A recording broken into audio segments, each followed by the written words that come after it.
Hello everyone. Before we start, make sure to like and subscribe to the channel. And leave a comment with where you're from and what time you're watching. That way, YouTube will keep showing you stories just like this one. Now, let's begin. Halloween night 2022 should have been just another fun night out in downtown Denver. At 31, I'd reached that age where costume parties felt more like an obligation than excitement. But my roommate Jenna had convinced me to join her and our friend Ashley for a bar crawl. We'd spent the afternoon putting together last-minute costumes. I went as a vampire with fake blood dripping down my chin. Jenna dressed as a zombie nurse with theatrical wounds painted on her arms. And Ashley transformed herself into a witch with this elaborate green face paint that took her 2 hours to perfect. The three of us had been friends since college, and even though we all had regular jobs now, I worked in marketing, Jenna taught elementary school, and Ashley managed a boutique downtown. We still made time for these nights out together. That particular evening started like any other Halloween celebration, with overpriced drinks, terrible music, and grown adults stumbling around in polyester costumes. The crawl took us through 5 different bars, each one more packed than the last, and by midnight we were exhausted and ready to head home. We'd been smart enough to leave our cars at home, planning to use a rideshare. But when we stumbled out of the final bar onto Larimer Street, the wait times were showing 45 minutes minimum. Ashley kept refreshing her app, cursing at the surge pricing that had hit 3 times the normal rate, while Jenna sat on the curb trying not to smudge her zombie makeup. That's when this guy in a firefighter costume approached us, one of those realistic ones with actual heavy gear, not the cheap Party City version. He had this friendly demeanor, pointing to a black SUV parked across the street and explaining that he was actually a rideshare driver who'd been picking up fares all night between stopping at parties. His app was supposedly glitching, he said, but he could take us for cash at the regular rate if we needed a ride. Everything about him seemed legitimate. He knew the exact base fare to our neighborhood, had one of those pine tree air fresheners hanging from his mirror, and even offered us bottles of water from a cooler in his back seat. The thing that really sold us was how professional he acted, checking our destination address on his phone's GPS, confirming our names even though we hadn't given them yet, which seemed weird for maybe half a second until Jenna laughed and said her name. Then we all followed suit. He helped Ashley into the front seat because she was wearing these massive platform boots that made walking treacherous, while Jenna and I climbed into the back. The interior was spotless, with leather seats and phone chargers in every door pocket. Exactly like every other rideshare I'd ever taken. He even had a playlist of popular music going, not too loud, and asked if we wanted to change the station. During the ride, he chatted casually about how busy Halloween was for drivers, mentioning specific street closures downtown that we'd noticed earlier, and complaining about drunk passengers who'd made a mess in his car the previous weekend. The water bottles he'd offered were sealed, store-bought, nothing suspicious about them at all. I remember specifically checking because my mom had drilled stranger danger into my head since childhood. What happened next exists only in fragments, like trying to piece together a dream that keeps slipping away the more you chase it. I remember Ashley laughing at something on her phone, the glow lighting up her green painted face in the darkness of the car. I remember Jenna talking about some parent at her school who'd complained about the Halloween decorations being too scary for kindergarteners. I remember the driver adjusting his rearview mirror and asking if we needed to make any stops on the way home. Then there's just nothing. Not blackness, not sleep, but a complete absence of memory. Like those hours were surgically removed from my brain. The next thing I knew, I was waking up fully clothed on my couch at 4 in the afternoon on Sunday, still wearing my vampire costume with the fake blood now crusty and flaking onto my cushions. My phone was dead on the coffee table, my keys were somehow in the kitchen sink, and my shoes were placed neatly by the front door even though I never ever put them there. The first thing I did was charge my phone, desperate to piece together what had happened through texts or photos, but there was nothing after midnight except for 13 missed calls from Ashley's boyfriend, Connor. My call log showed I'd apparently called Jenna at 3:47 a.m., but I had zero recollection of this, and when I tried calling her back, it went straight to voicemail. The panic really started setting in when Connor answered on the first ring, his voice frantic, asking if Ashley was with me. She'd never come home, he said, hadn't answered any of his calls or texts, and her phone was going straight to voicemail just like Jenna's.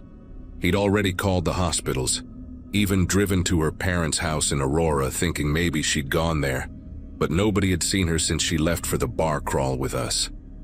My head was pounding, not like a normal hangover, but this deep, disorienting fog that made thinking feel like swimming through syrup. I told Connor I'd just woken up, that I couldn't remember anything after getting in that car, and the silence on his end stretched so long, I thought the call had dropped. Jenna showed up at my apartment 20 minutes later, still wearing her zombie nurse costume, mascara streaked down her face in black rivers. She had the same story, waking up in her own bed with no memory of getting there. Her apartment door unlocked even though she was obsessive about security. Her purse contents spread across her kitchen counter in a way she'd never do. Neither of us could remember anything after those first few minutes in the SUV, but both of us had woken up safely in our homes while Ashley was just gone. We spent the next 3 hours retracing our steps, calling every bar we'd visited, even walking down Larimer Street looking for that black SUV or anyone dressed as a firefighter who might have been driving for rideshares. The bars all remembered us. Hard to forget 3 women in elaborate costumes, but nobody had security footage of the street where we'd gotten picked up. One bouncer at the 3rd bar mentioned he'd seen us talking to someone in firefighter gear, said the guy had been hanging around all night but wasn't actually going into any of the bars, just lingering on the sidewalks where people were looking for rides. Connor had already filed a missing person report by Sunday evening, and 2 detectives came to my apartment Monday morning to take our statements. Detective Garrison, an older woman with gray streaks in her hair, kept asking about the water bottles. Did we drink them? Did we see him drink one? Did we keep any of them? Of course we hadn't kept them, and neither Jenna nor I could even remember if we'd actually drunk the water or just held the bottles. The younger detective, Reeves, was more interested in the driver himself, pulling up photos on his tablet of registered rideshare drivers to see if we recognized anyone. None of them looked familiar, but then again, between the darkness and our intoxicated state, I could barely picture his face beyond a vague impression of stubble and what might have been brown eyes. They asked about the make and model of the SUV, but all I could tell them was that it was black, maybe a Chevy or GMC, definitely newer because it had that backup camera screen in the dashboard. Jenna remembered even less, just that the seats were tan or beige leather, and that there'd been an energy drink can in one of the cup holders. The breakthrough came Wednesday afternoon when Detective Garrison called to say they'd found security footage from an ATM camera 2 blocks from where we'd gotten picked up. The timestamp showed 12:23 a.m., our car pulling away from the curb with all 3 of us visible through the windows. The license plate was partially obscured by mud or something deliberately smeared on it, but they could make out that it was a Colorado plate starting with F. More importantly, they'd tracked the vehicle through various traffic cameras heading east through downtown. But then it just vanished after turning into an industrial area near the railroad tracks. No cameras covered that specific zone, and the SUV never emerged onto any of the main roads that had surveillance. They dispatched units to search the area, checking abandoned warehouses and empty lots, but it was like the vehicle had simply evaporated. Garrison mentioned something that made my chest tighten. The ATM footage showed the driver getting out briefly to help Ashley into the front seat, and he was wearing thick work gloves despite it being a warm October night.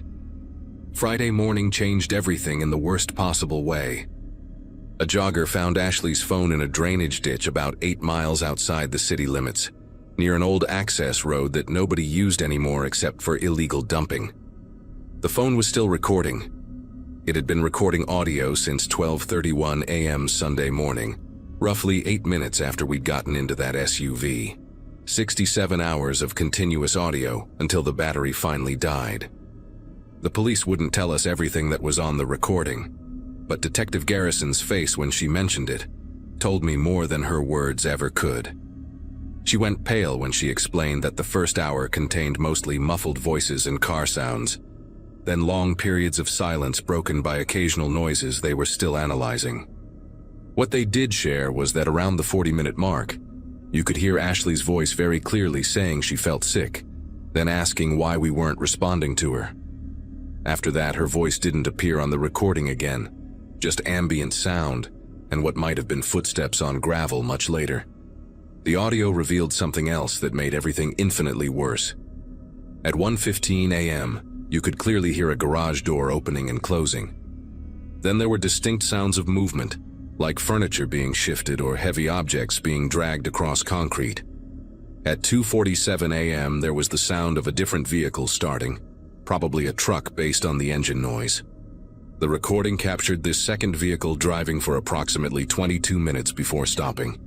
Then came the worst part, the sound of a shovel hitting dirt, rhythmic and methodical for nearly an hour. The police had tech specialists enhancing the audio, trying to pick up any identifying sounds or voices during those crucial hours. They'd also used the phone's GPS data to track its movement, but whoever had it had disabled location services after the first hour, and the phone had stayed in that ditch from approximately 4 a.m. Sunday until it was found Friday. Garrison asked if we remembered anyone mentioning construction sites or property outside the city, but our minds were just blank walls where those hours should have been. Saturday brought the most terrifying revelation yet, when the tech team managed to enhance a portion of the audio from around 3:30 a.m. They isolated what sounded like a muffled conversation between two men, our firefighter and someone else. The second voice was asking about the other two, and whether they'd remember anything. The response was too garbled to make out completely, but the specialists detected the word dose and something that sounded like their apartments. That's when I realized with absolute clarity that this man had been in my home, had physically carried me inside, arranged my belongings, and left me on my couch like some kind of twisted dollhouse figure. Jenna broke down completely when we heard this, realizing he'd done the same to her, had probably stood in our bedrooms watching us unconscious, deciding what to do with us. The police immediately processed our apartments for DNA and fingerprints, but whoever this was had been meticulous. Not a single print besides ours, no DNA evidence, no fibers or hair that didn't belong to us or our regular visitors. Even the water bottles from the car were gone, likely disposed of along with any other evidence from the vehicle. The investigation intensified with the FBI getting involved due to the suspected kidnapping across state lines, based on some background noise in the audio that suggested movement into Wyoming or Nebraska. They brought in cadaver dogs to search the industrial area where the SUV had vanished, and while the dogs alerted to several spots, no body was found. Yet. Meanwhile, Connor was barely functioning, staying at his parents' house because he couldn't stand being in the apartment he'd shared with Ashley. The worst part was how calculated everything had been. This person had studied rideshare apps, knew exactly what price to quote, understood which areas had surveillance gaps, and had somehow managed to dose 3 people so precisely that 2 of us survived while 1 disappeared. He'd even known our names before we gave them, which meant he'd been watching us throughout the night, possibly heard us introduce ourselves at one of the bars, or seen our IDs when we were getting them checked. The firefighter costume wasn't random either. People inherently trust first responders, let their guard down around someone who seems like a hero. Every single detail had been orchestrated, from the legitimate-looking car setup to knowing exactly how to make Jenna and me appear like we'd just had too much to drink, ensuring nobody would immediately suspect foul play when we couldn't remember our night. The break in the case came 2 weeks later through pure luck. A construction worker renovating an old fire station 40 miles away found a firefighter costume stuffed behind a loose wall panel, along with a set of car keys and a roll of cash. The keys belonged to a black Suburban registered to a man named Gregory Hoffman, who'd been reported missing by his family 3 days before Halloween. His SUV was found a week after that, completely stripped and burned in a field near the Kansas border, but forensics still managed to pull DNA from blood traces in the trunk that matched Ashley. Gregory Hoffman's body turned up in his own basement. He'd been dead since October 28th, killed in his own home while his family thought he was away on a hunting trip. The real killer had taken his vehicle, his identity, and used both to hunt on Halloween night. Security footage from a gas station near Gregory's house showed a man filling up the Suburban on October 30th, wearing a baseball cap and keeping his face turned away from cameras, but his build matched what little we could remember. The same man appeared on traffic cameras driving toward downtown Denver on Halloween night, already wearing the firefighter costume. They never found Ashley's body, though they searched for months using ground-penetrating radar, cadaver dogs, and volunteer search teams. They never caught the man who took her either. The DNA found at Gregory's house didn't match anyone in the system, and the fingerprints they lifted from Gregory's basement door were from someone who'd never been arrested or worked in any job requiring prints. Jenna moved back to Ohio to live with her family, unable to handle staying in Denver. Connor left the state entirely. Last I heard, he was somewhere in Florida trying to start over. As for me, I still live in the same apartment, though I installed 3 deadbolts and a security system that would rival a bank's. I still can't remember those missing hours, even after trying hypnotherapy and various other treatments to recover the memories. Sometimes I wonder if not remembering is actually a mercy, if my brain is protecting me from something too horrible to process. The police keep the case open, calling occasionally when they have a lead that never pans out.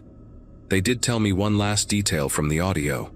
In the final hours of recording, just before the phone died, you could hear a distant train horn and what sounded like someone whistling a children's song, though they could never identify which one. Ashley's parents still call me sometimes, not blaming me, but desperately hoping I'll remember something, anything, that might help them find their daughter.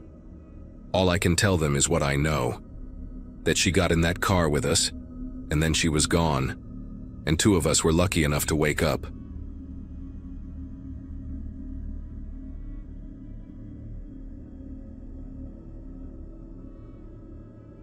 Halloween night, 2018. At 16, my biggest worry was whether Brad from chemistry class noticed my new haircut. My parents owned a small bookstore downtown, and we lived in this old Victorian house at the edge of Riverside, California, where the neighborhood meets the woods. That night, my younger brother Nathan was at a sleepover, and my parents had gone to bed around 11 after handing out candy to the last trick-or-treaters.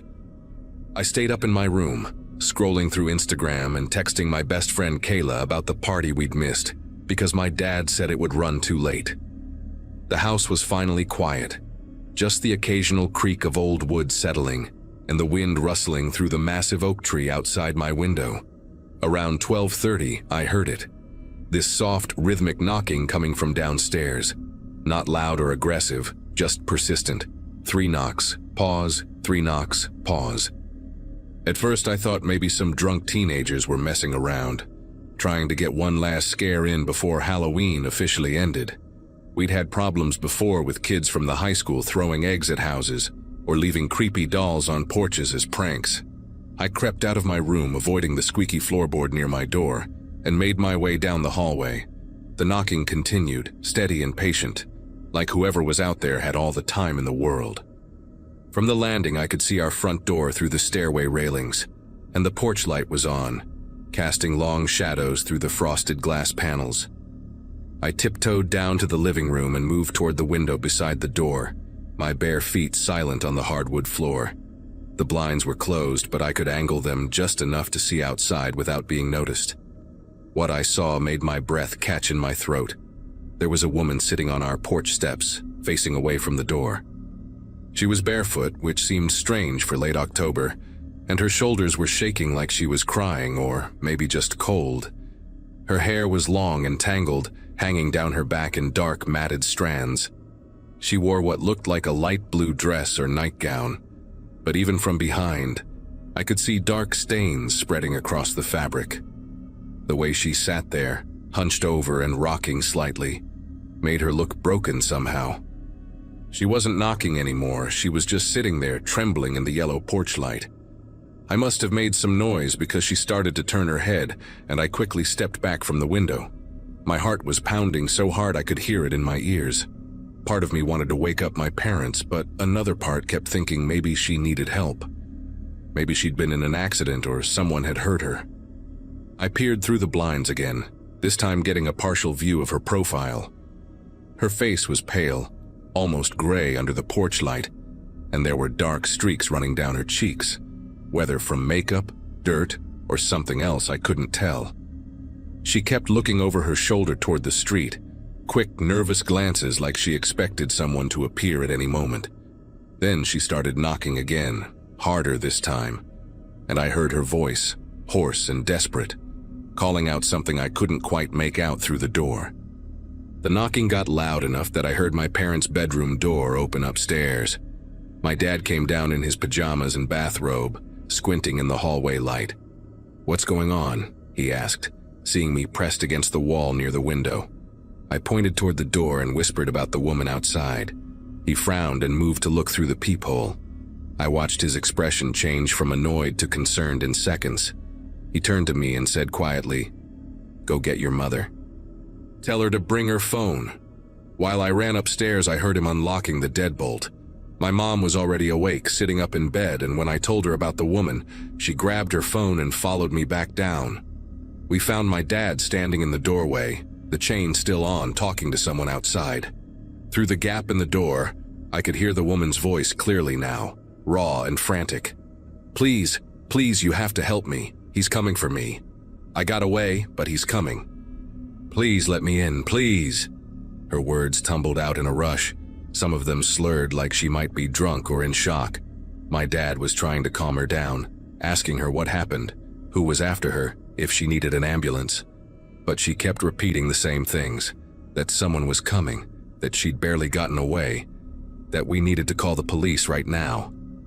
My mom was already dialing 911, giving our address in that controlled voice she used during emergencies. The woman outside started crying harder, these horrible, choking sobs that made my chest tight. Then suddenly she went quiet and whispered, "Oh God, I hear his car. He found me. He found me again." My dad immediately shut and locked the door, telling us to get away from the windows. The woman outside started pounding on the door, screaming now, begging us not to leave her out there. It was awful, the sound of pure terror in her voice. My mom was still on the phone with the dispatcher, explaining the situation, saying we needed officers immediately. Through all the chaos, I didn't hear any car engine, didn't see any headlights through the curtains, but the woman was hysterical, scrambling around our porch, her bare feet slapping against the wooden boards. We could hear her trying our windows, pulling at them desperately. My dad grabbed a baseball bat from the hall closet and positioned himself between us and the front door. For maybe 30 seconds, everything went silent except for my mom's voice giving details to the police. Then we heard the woman shriek, not a scream of fear, but something primal and furious. And the sound of her running, those bare feet slapping down our porch steps and onto the gravel driveway. I rushed to the side window despite my dad yelling at me to stay back. In the moonlight, I saw her running toward the tree line behind our house, her pale dress or nightgown flowing behind her like a ghost.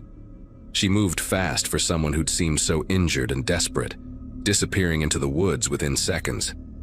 The police arrived about 8 minutes later.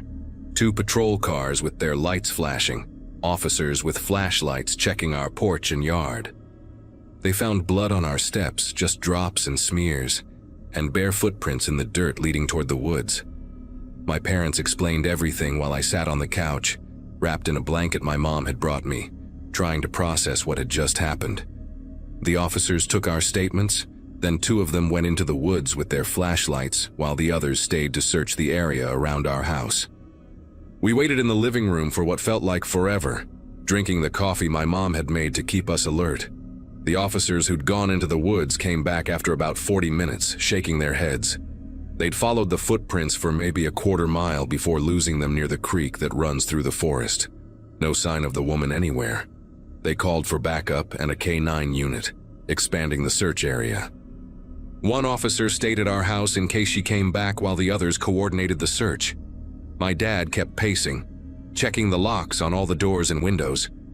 None of us could understand how someone so desperate for help would suddenly run away like that, especially barefoot into the woods at night.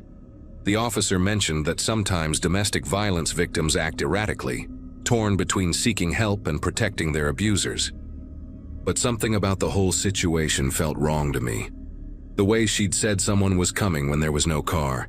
The way she'd switched from terrified to furious in seconds. Around 4 a.m, we got the news. A detective came to our door, his face serious and tired.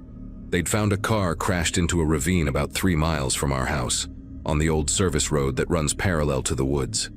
A silver sedan, completely smashed up like it had gone off the road at high speed.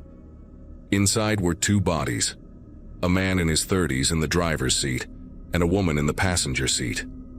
Both had been dead for hours, the detective said, probably since before midnight. The woman matched the general description of who we'd seen. Similar hair color, similar age range. But here's what made everyone go silent. Both bodies were still wearing their seatbelts, and there was no evidence anyone else had been in the car. The blood pattern showed they'd both died on impact. There was no way either of them could have walked away from that crash, let alone run to our house and pound on our door. The detective asked us more questions, had us describe every detail about the woman we'd seen. They brought a forensic team to collect the blood samples from our porch and photograph the footprints. My mom showed them the recording from our doorbell camera. We'd forgotten about it in all the chaos. The footage was grainy in the darkness, but you could see her clearly enough. A woman in a pale blue dress sitting on our steps, then standing and pounding on the door, then running toward the woods. The timestamp showed 12:47 a.m. But according to the coroner's initial assessment, the accident had happened around 11 p.m., maybe earlier. The detective kept asking if we were sure we'd only seen one woman, if maybe someone else had been hiding nearby. But we all saw the same person, heard the same voice. They continued searching for days, even brought in dogs specially trained to track injured people. Nothing. No other footprints. No torn fabric caught on branches. No blood trail in the woods beyond our property. The official investigation went on for weeks. They identified the victims, a couple from 2 towns over who'd been driving back from a Halloween party. The man had a blood alcohol level over the legal limit. The theory was he'd taken the back road to avoid the main highway and lost control on a curve. But they never found any explanation for what we experienced that night. No escaped mental patient. No missing person who matched the woman we'd seen. No identical twin sister. The blood on our porch matched the female victim from the crash, but the forensics team couldn't explain how it got there. Eventually, the case was closed as an accident with unexplained circumstances. We moved out 6 months later, not because we were scared exactly, but because none of us could walk past those porch steps without remembering her voice, her desperate knocking, the way she'd run into the darkness. I still dream about it sometimes. Wake up thinking I hear someone at the door begging to be let in.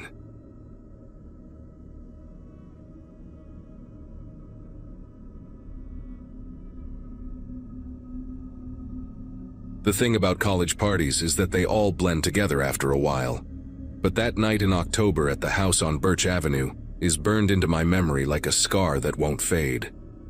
I was halfway through my junior year at State University, grinding through economics courses and surviving on ramen and energy drinks like every other broke college student.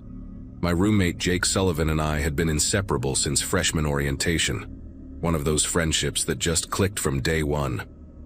Jake had this incredible ability to make friends with literally anyone. He'd walk into a room full of strangers and leave with 5 new contacts and plans for the weekend. He was the guy who'd lend you his last $20 knowing you'd probably forget to pay him back, who'd drive across town at 3 a.m. to pick you up when your ride bailed, who knew exactly when you needed to hear a terrible joke to break the tension during finals week. We'd been through everything together those first 2 years. Failed exams, successful parties, that disastrous spring break road trip where his car broke down in the middle of nowhere. That particular Saturday night, we were headed to what everyone was calling the party of the semester, hosted by some seniors renting this ancient house that looked like it hadn't seen repairs since the 70s. Jake and I showed up around 10 wearing matching zombie costumes, basically just thrift store clothes we'd destroyed with scissors and covered in fake blood that kept staining everything we touched. The house was absolutely insane when we walked in. Easily 200 people crammed wall to wall. The air so thick with artificial fog and body heat that breathing felt like work. The seniors had gone all out transforming the place. Seizure-inducing strobe lights in what used to be the living room. Kitchen converted into a chaotic bar where people were mixing drinks with whatever they could find. Fake cobwebs and plastic skeletons hanging from every doorway and light fixture. But the basement was the main attraction. They'd turned it into this underground club with ultraviolet lights everywhere. The concrete walls covered in neon paint that glowed like toxic waste in the darkness. Getting down there required fighting through a mass of sweaty bodies on stairs so narrow you had to turn sideways. Everyone holding drinks above their heads to avoid spilling, the temperature rising with each step down. Once you made it to the bottom, the heat hit you like walking into a sauna. The bass from the speaker so intense it felt like your bones were vibrating. Everyone packed so tight you moved as one giant organism in the darkness. Around midnight, Jake and I were down in that basement, pressed against the back wall trying to catch our breath between songs. The face paint we'd applied so carefully earlier was now running down our faces in gray streaks, making us look more like melting wax figures than zombies. Jake had been dancing with this girl dressed as a vampire for the past hour, but she disappeared upstairs with her friends, leaving him doing these exaggerated dance moves to make me laugh. The crowd around us was getting wilder by the minute. People climbing on each other's shoulders, drinks flying everywhere. Someone had started spraying glow-in-the-dark silly string from a can they'd brought. Jake leaned over and shouted something in my ear about needing air, that the heat was making him dizzy, and started pushing his way toward what he thought was an exit door in the corner. I nodded and turned back to the crowd, figuring he'd be back in 5 minutes like always. There were so many people crushed together that when someone pushed from behind, we all moved forward like dominoes, and by the time I looked back to where Jake had been heading, he'd already vanished into the mass of bodies. 20 minutes passed, then 30, and Jake still hadn't come back. At first I wasn't worried, figured he'd probably run into someone upstairs, maybe got caught up in a conversation or found his way to the bathroom line that stretched halfway down the hall. I pushed my way up the basement stairs, the temperature dropping with each step, my shirt soaked through with sweat going cold against my skin. The main floor was just as packed but definitely cooler. People sprawled on couches, couples making out in corners. Someone had started a beer pong tournament in what used to be the dining room. I checked the kitchen, the back porch where smokers had congregated, even waited outside the bathroom for 10 minutes thinking he might be sick in there. Asked a few people if they'd seen a tall guy in a zombie costume, but that description fit about 30 different people at the party. The weird thing was that Jake's phone kept going straight to voicemail, not ringing, just immediate voicemail like it was turned off or dead. That wasn't like him at all. Jake was the type who'd answer texts while showering, who kept a portable charger in his pocket because he never let his phone die. By 1 in the morning, I was starting to panic. I'd searched every room in the house twice, even pushed my way back down to the basement thinking maybe I'd missed him in the crowd. The party was still raging, but I couldn't focus on anything except finding Jake. I grabbed this guy Steve who lived down the hall from us in the dorms, explained that my roommate had disappeared, and he helped me search again. We went through the whole house systematically this time. Every bedroom, closet, even checked the backyard where people had built a bonfire in a metal trash can. Steve suggested maybe Jake had hooked up with someone and left, but that didn't make sense either. Jake would have texted me, would have sent one of his stupid emoji combinations that only he thought were funny, would have let me know he was heading out. Plus, his car was still parked exactly where we'd left it 3 blocks away. I'd run out to check, hoping maybe he'd felt sick and gone to sleep it off. The windows were fogged up from the cold, but I could see through enough to know he wasn't inside, and his spare key was still hidden in the magnetic box under the wheel well, where he always kept it. I finally found the host, this senior named Kevin Brennan, who I'd only met once before, and asked him if there were any other exits from the basement, anywhere Jake might have gone to get some air. Kevin looked at me like I was insane, his pupils dilated and clearly several drinks deep into the night. He said the basement only had one entrance, those narrow stairs everyone was using, and that the door in the corner had been locked and blocked off for months. When I insisted Jake had headed toward that corner door, Kevin got defensive, said that area was off limits, that they'd specifically piled boxes and old furniture in front of it to keep drunk people from messing around back there. But Jake had definitely walked in that direction. I could picture it clearly, him weaving through the crowd, his hand up in that half wave he always did, heading straight for that corner. Kevin started getting aggressive, asking why I was trying to cause problems, saying maybe my friend just left without telling me, that I needed to chill out and stop making accusations. The music was still pounding from the basement, but suddenly it felt threatening instead of exciting, like the rhythm of something terrible happening just out of sight. Steve and I went back down to the basement one more time, using our phone flashlights to cut through the UV lighting and actually see that corner clearly. The crowd had thinned out just a little, enough that we could push through to the back wall without too much resistance. There were definitely boxes stacked up in that corner, old cardboard things with water damage and torn edges, plus what looked like a broken couch standing on its end. But when I looked closer, I noticed something that made my chest tighten. There were fresh scrape marks on the concrete floor, like something heavy had been dragged recently. The dust patterns didn't match either. You could see clean rectangular shapes where boxes had been sitting for a long time, but they weren't lined up with where the boxes were now. Someone had moved all this stuff recently, maybe even tonight. Steve saw it too, started pulling at one of the boxes to see what was behind them. But then Kevin appeared with two other guys, all of them bigger than us, telling us we needed to leave immediately. They weren't asking. They physically grabbed our arms and started marching us toward the stairs. Kevin saying something about calling the cops if we didn't get out of his house right now, that we were killing the vibe and freaking people out. They literally threw us out the front door, Steve stumbling and almost falling down the porch steps. I tried to explain one more time that my best friend was missing, that something was seriously wrong, but Kevin just stood in the doorway with his arms crossed. His face completely changed from the friendly party host to something cold and dangerous. He said Jake had probably just found a girl and bailed, that it happened all the time at parties, and if I came back or tried to cause more trouble, he'd make sure campus security heard about it. The door slammed in our faces, the deadbolt clicking into place, and suddenly we were standing on the sidewalk in the cold October air, while the party continued inside without us. Steve wanted to leave, kept saying we should just wait until tomorrow when everyone sobered up, but I couldn't shake the image of those scrape marks on the floor. I called Jake's phone probably 50 times, sent text after text, even tried calling his mom back home but hung up before it connected because what would I even say? That he vanished at a party and the host was acting suspicious? The police would laugh at me, probably assume he was just drunk somewhere or had hooked up like everyone kept suggesting. I stayed outside that house until 4 in the morning, sitting in my car parked across the street, watching people slowly trickle out as the party died down. Every time someone emerged from the front door, my heart would race thinking it might be Jake, but it never was. Around 3:30, I saw Kevin and his roommates carrying garbage bags out to the curb, moving quickly and quietly like they didn't want to draw attention.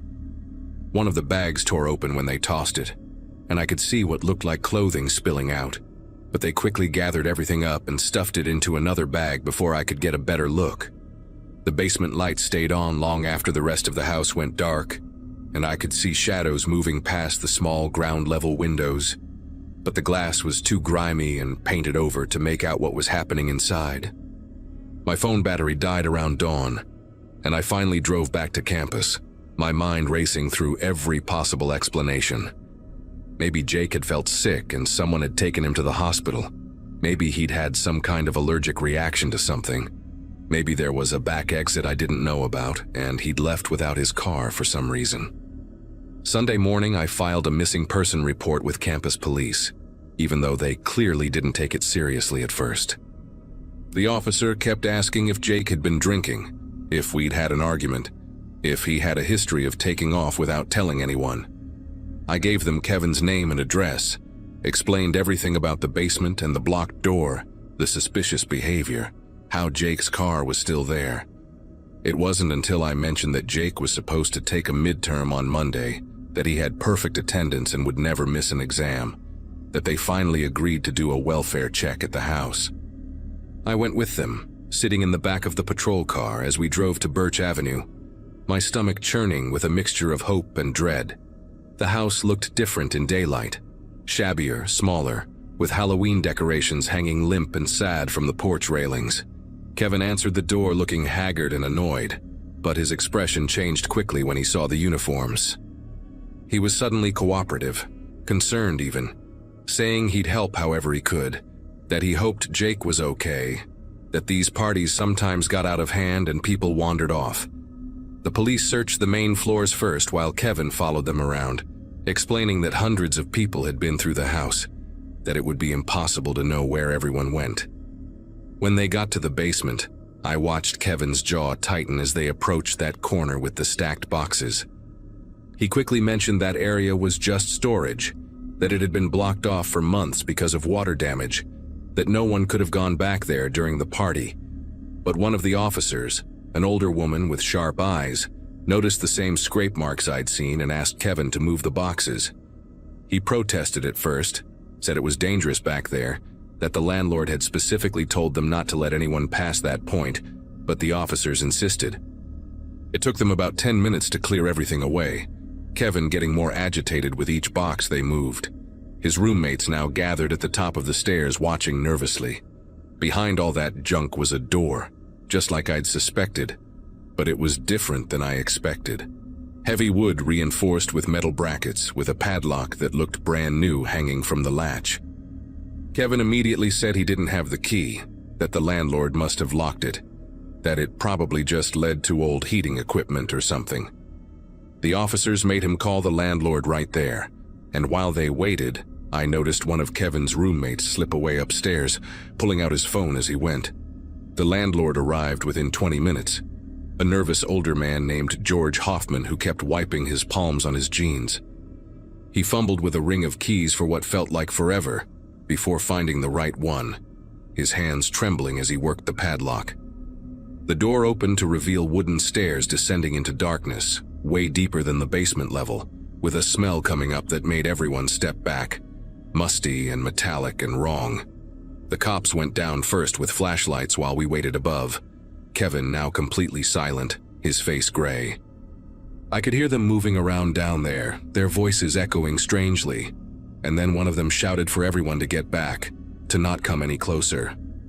The older officer came up the stairs fast, already on her radio calling for backup and crime scene techs, her face pale. She wouldn't tell me what they'd found, just kept saying to wait outside, that this was now an active investigation. But I heard her tell the dispatcher they'd discovered what appeared to be an old storm shelter that had been recently accessed, with evidence of blood and a single brown leather sneaker that matched the description of what Jake had been wearing. Within an hour, the entire street was blocked off with police tape, detectives and forensic teams swarming the house. They arrested Kevin and his 3 roommates on the spot, putting them in separate patrol cars while they processed the scene. I sat on the curb across the street for hours, watching them carry evidence bags out of that house, each one making my hope drain a little more. Finally, a detective named Melissa Chen came over and sat beside me, her voice gentle as she explained what they'd pieced together so far. The storm shelter had been built in the 50s during the Cold War, a concrete bunker that previous tenants had used for storage until it was supposedly sealed off 5 years ago. But Kevin and his roommates had discovered it when they moved in, had been using it for something the detective wouldn't specify, something that required them to soundproof it and install a new ventilation system.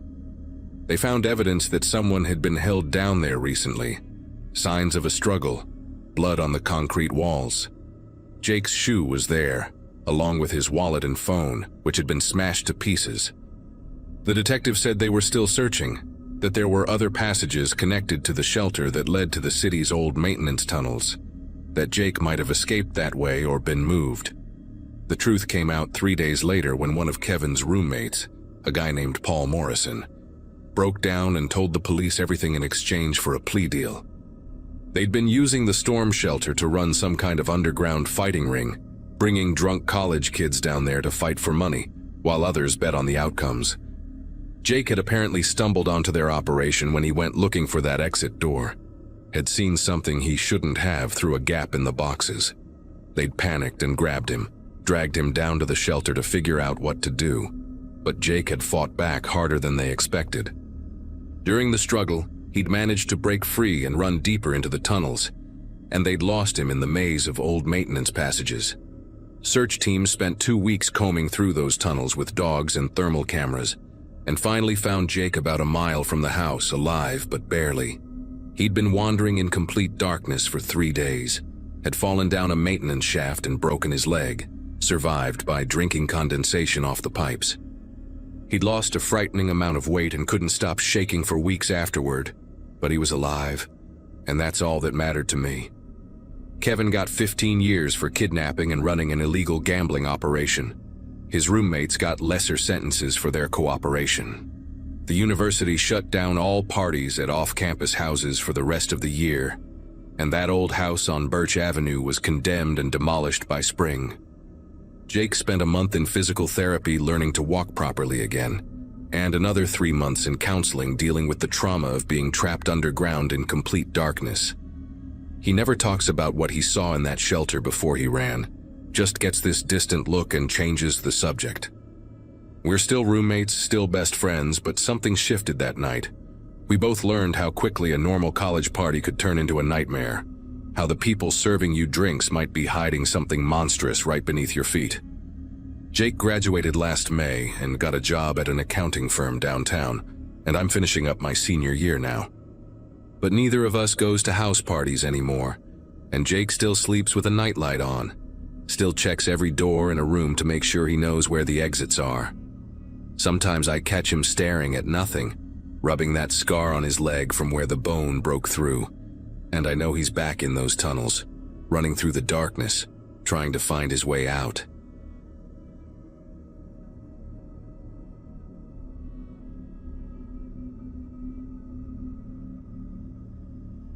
Frank Dawson's Halloween displays were legendary on Cedar Ridge Drive, the kind of thing real estate agents would actually mention when showing houses in the area. Every October, he'd transform his entire front yard into something that belonged in a horror movie studio lot, not a quiet residential street in Portland. The man had mannequins so realistic that delivery drivers would refuse to walk past them after dark, preferring to leave packages at the edge of his property. His fake blood mixture had this glossy, thick consistency that never seemed to fully dry, and he'd splatter it across his driveway in patterns that looked like someone had dragged a body toward his garage. There were motion-activated screams, strobe lights hidden in the bushes, and this fog machine that would billow out thick clouds whenever someone walked by, making the whole scene look like a crime photographer's nightmare. The neighborhood had gotten used to it over the years, treating Frank's obsession like a quirky local tradition. Parents would walk their kids by during daylight hours for a safe scare. Teenagers would dare each other to touch the corpse dummy he always positioned reaching out from under his porch. And even the police had stopped responding to concerned calls from visitors who didn't know about Frank's hobby. He worked construction during the day but spent every free moment in October perfecting his setup, adding new pieces each year that he'd been crafting in his garage since January. Last year, he'd added this incredibly disturbing piece, a mannequin dressed as a jogger, sprawled across his lawn with running shoes still on, earbuds trailing from its ears, positioned like someone had attacked them mid-run. The attention to detail was unsettling. He'd even added sweat stains to the shirt and grass stains on the knees. This year, Frank started earlier than usual, hauling stuff out on October 1st instead of waiting until the second week like he normally did. I watched from my living room window as he arranged what looked like a whole crime scene across his yard. Yellow tape sectioning off areas, evidence markers next to pools of that signature fake blood, and bodies positioned at weird angles all over the grass. But something about this year's main centerpiece made me stop mid-sip of my morning coffee. Right in the middle of his lawn, illuminated by a spotlight he'd installed, was a man in a business suit, face down with one arm stretched toward the sidewalk like he'd been trying to crawl away. The suit was navy blue with subtle pinstripes, the kind you'd see at any downtown office, and there was a briefcase spilled open near the body with papers scattered around it. Frank had even added a coffee cup on its side, dark liquid staining the papers brown. The thing that really got me was how fresh everything looked. Usually Frank's props had this theatrical quality, obviously fake even when they were well made. But this businessman dummy looked different. The suit fabric had natural wrinkles where the body was positioned. The leather shoes had scuff marks on the soles, and when the wind picked up, I swear I saw the jacket flutter in a way that seemed too natural for a stuffed mannequin. Frank spent hours adjusting the scene, moving the briefcase a few inches here, repositioning the papers there, stepping back to examine his work like an artist with a canvas. When he finally went inside that evening, I found myself staring at that suited figure for longer than I should have, trying to figure out what exactly made it so much more convincing than his previous displays. By day 3, the smell started. At first I thought maybe Frank had gone overboard with some kind of rotting food effect, trying to add another sensory element to his display. The October heat wave we were having, temperatures pushing into the mid-70s when they should have been in the 50s, wasn't helping. That sweet heavy odor would drift across my yard whenever the wind shifted, making me close my windows despite the warm weather. I saw other neighbors doing the same thing, Mrs. Kalinsky from 2 houses down actually came over to ask if I knew what Frank was using this year. That stank so bad. Her beagle wouldn't even walk past Frank's house anymore, pulling against his leash and whining whenever she tried to take him that direction. The mailman started leaving Frank's mail at the end of his driveway, instead of walking up to the door slot. Frank didn't seem to notice or care about the smell. Every evening he'd come out with a beer, sit on his porch steps, and admire his handiwork like nothing was wrong. He'd wave at anyone who passed by, that proud grin on his face, completely oblivious to how people were starting to speed walk past his property with their shirts pulled up over their noses. On October 4th, I finally went over to talk to him about it, catching him as he was adjusting some of the scattered papers around the businessman dummy. The smell hit me like a physical wall when I got within 10 feet of the display. It was that thick, cloying stench that made my eyes water and my stomach turn. Nothing like the artificial Halloween scents they sold at party stores. Frank just laughed when I mentioned it, said he'd found some new decomposition spray online that was supposed to be super realistic, military-grade stuff that crime scene cleanup crews used for training. Standing that close to the businessman prop, I noticed other details that made my skin prickle. There was a wedding ring on the left hand, one of those tungsten bands that were popular a few years back, and a watch that was still ticking. I could see the second hand moving through the crystal face. The hair looked real too, not that synthetic Halloween store stuff, but actual human hair with gray streaks at the temples, individual strands moving in the breeze. When I mentioned how incredibly realistic it looked, Frank got this weird expression, almost confused, and said he hadn't added any new props this year, just rearranged his old ones better. That didn't make sense because I'd never seen this particular dummy before, and I'd been watching Frank set up his displays for 5 years straight. He brushed off my questions and went back to arranging his scene, but I noticed he kept glancing at the businessman prop with this puzzled look, like he was trying to remember where it came from. That night I couldn't sleep, partly from the smell that was somehow getting stronger, and partly from a nagging feeling in my gut. Around 2 in the morning, I got up and looked out my bedroom window at Frank's yard. The streetlight cast long shadows across his display, and I could see the businessman prop clearly from my second-floor view. Maybe it was my tired eyes playing tricks, but I swear the position looked different from earlier. The outstretched arm seemed to have moved a few inches closer to the sidewalk. I grabbed my phone and took a picture, telling myself I was being paranoid but wanting some kind of proof. The next morning, I compared the photo to what I was seeing, and sure enough, the arm had definitely shifted.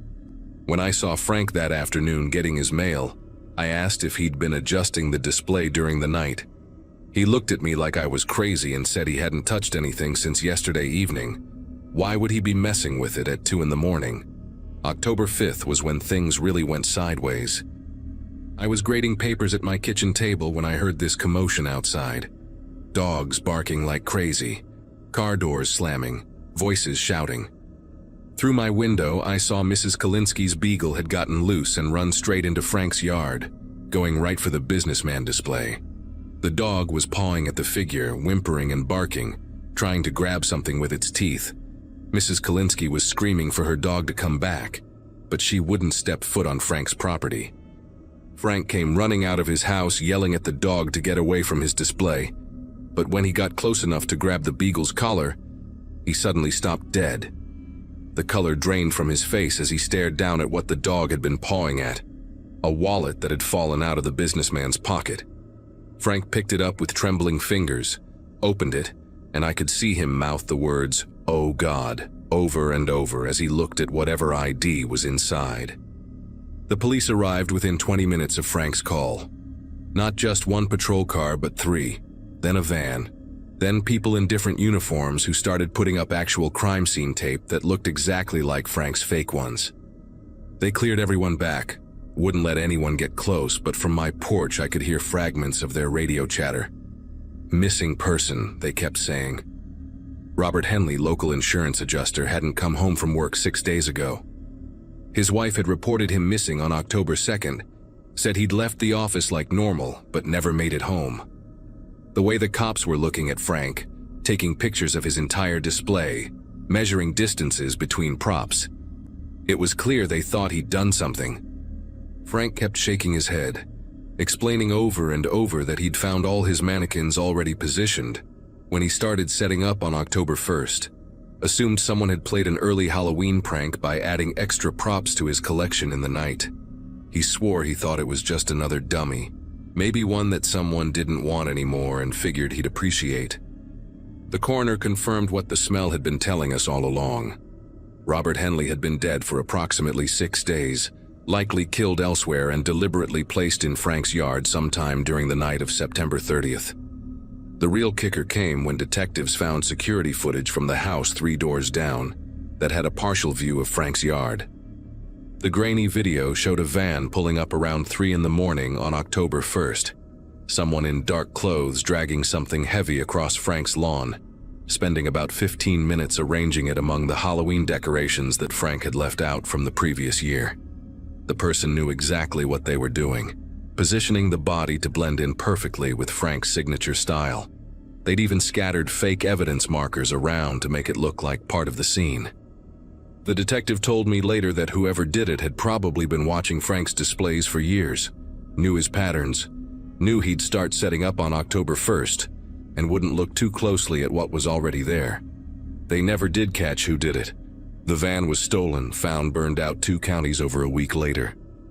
Robert Henley's murder became one of those cases that goes cold after all the leads dry up. No enemies anyone knew about, no life insurance policies worth killing for, no affairs or gambling debts. Just a regular guy who sold insurance and coached Little League on weekends, whose body ended up as part of a Halloween display for 5 days before anyone realized. Frank took down all his decorations the day after the police finished processing his yard. Not just for that year, but permanently. I helped him haul boxes to the dump, watched him throw away thousands of dollars worth of props he'd collected over the years. He couldn't stand to look at any of it anymore, he said. Moved away 3 months later. Heard he went to Arizona where Halloween's not such a big deal. The new family that bought his house has no idea why nobody on our street really decorates for Halloween anymore. Why we all just leave our porch lights off and pretend we're not home when October 31st rolls around. Some things just kill the spirit of a holiday, you know. And every time I smell that particular sick, sweet smell, whether it's roadkill or spoiled meat or whatever, I'm right back there, watching Frank realize that he'd been tending to a corpse for 5 days, adjusting its position, stepping around it with his morning coffee, proud of how realistic his display looked this year.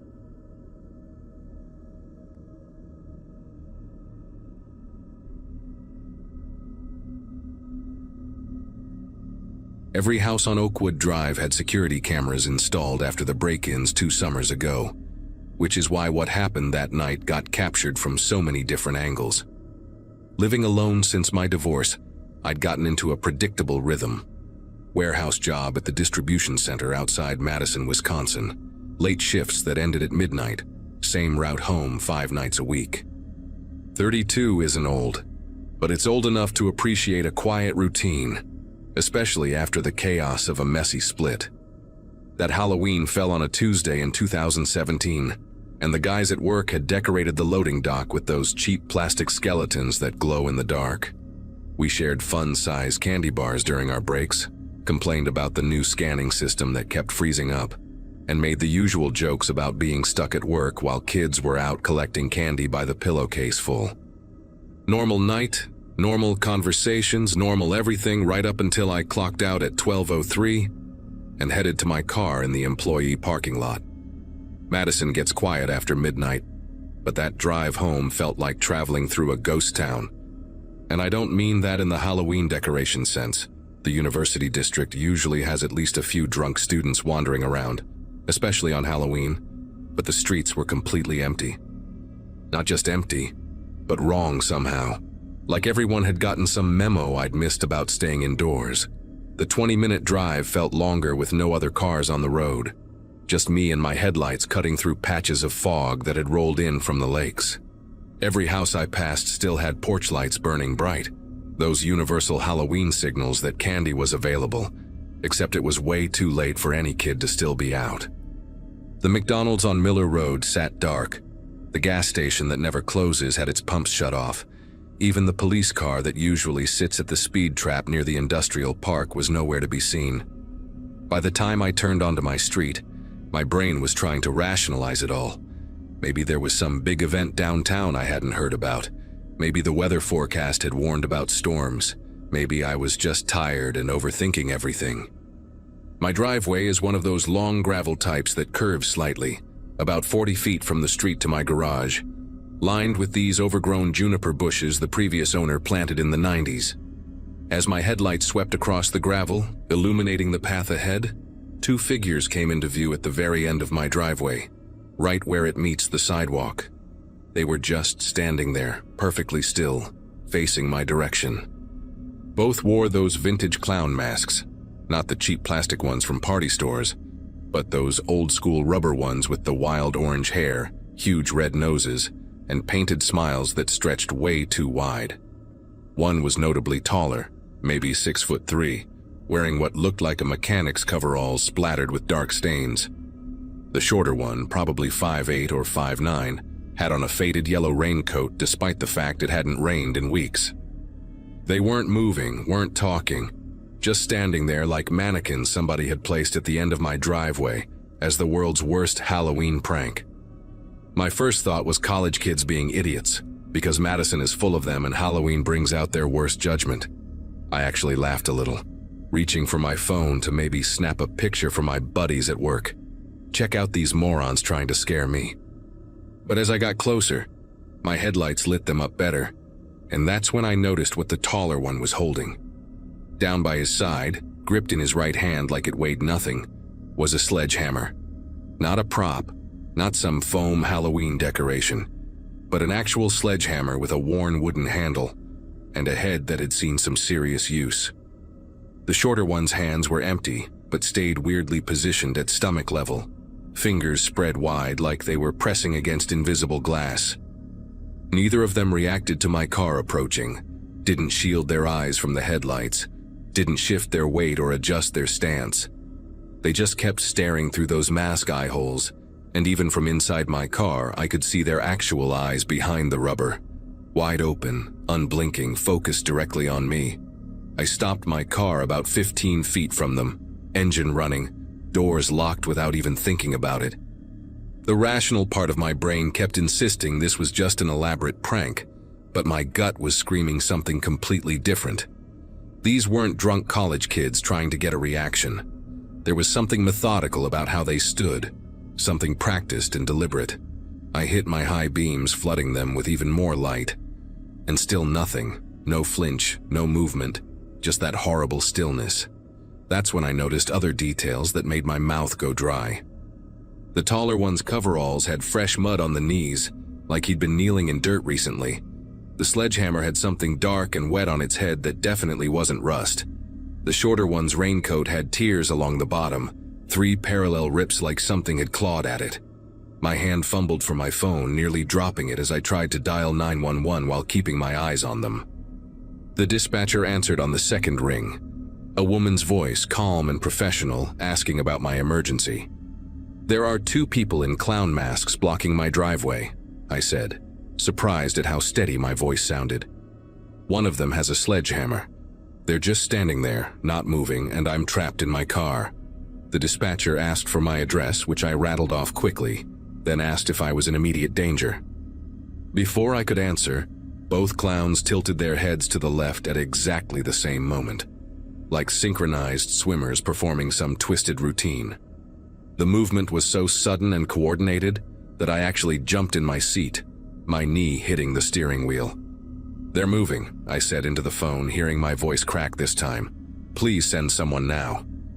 The dispatcher told me units were on the way, stay in the vehicle, keep the doors locked, and stay on the line. She asked me to describe what they were doing, but I could barely process it myself. The taller one had started tapping the sledgehammer against his palm, slow, rhythmic taps that I could actually hear through my closed windows. The shorter one began doing this weird swaying motion, shifting weight from foot to foot like a boxer warming up, those spread fingers finally curling into fists. Then they started walking toward my car. Not running, not rushing, just walking with these measured, deliberate steps that somehow felt more threatening than if they'd charged at me.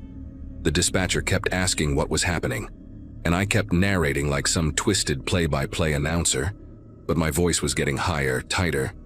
"They're coming closer, maybe 10 feet away now. The tall one is raising the hammer." That's when I threw the car in reverse, tires spinning on the gravel, backing up fast toward the street.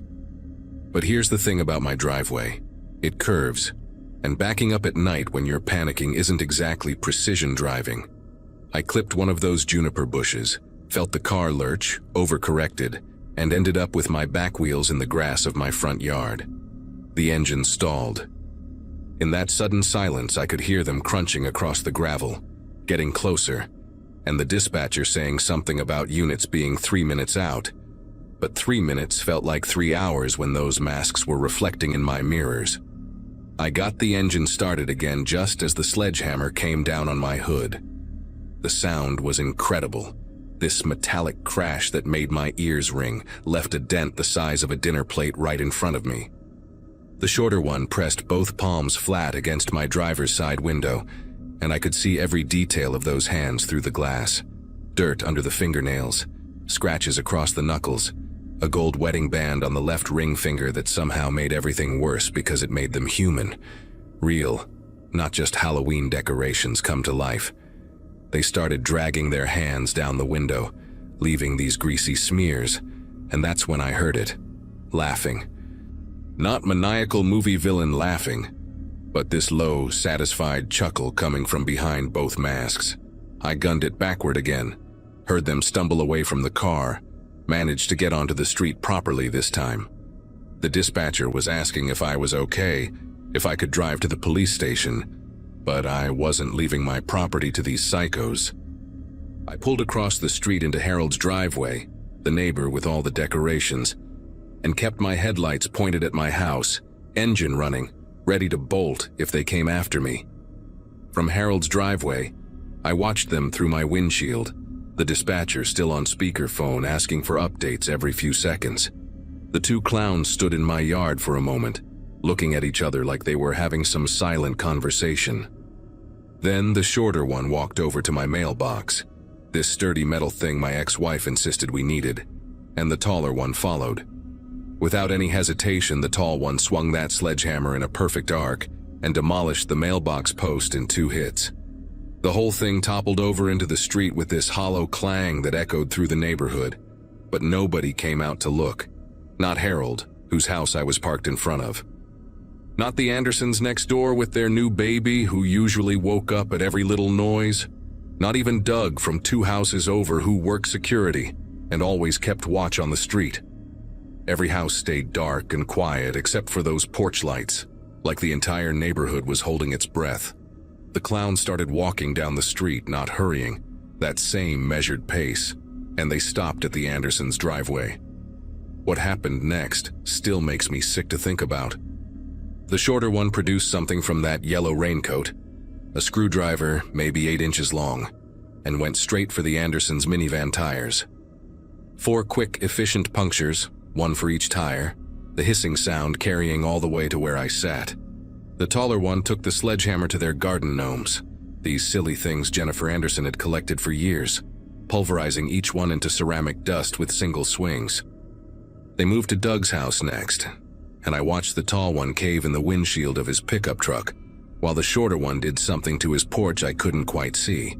The dispatcher kept saying units were almost there, 1 minute out, but these two were working their way down the street like they had all the time in the world. Every few houses they'd stop, look back at me still sitting in Harold's driveway with my lights on, and do that synchronized head tilt again. They wanted me to watch.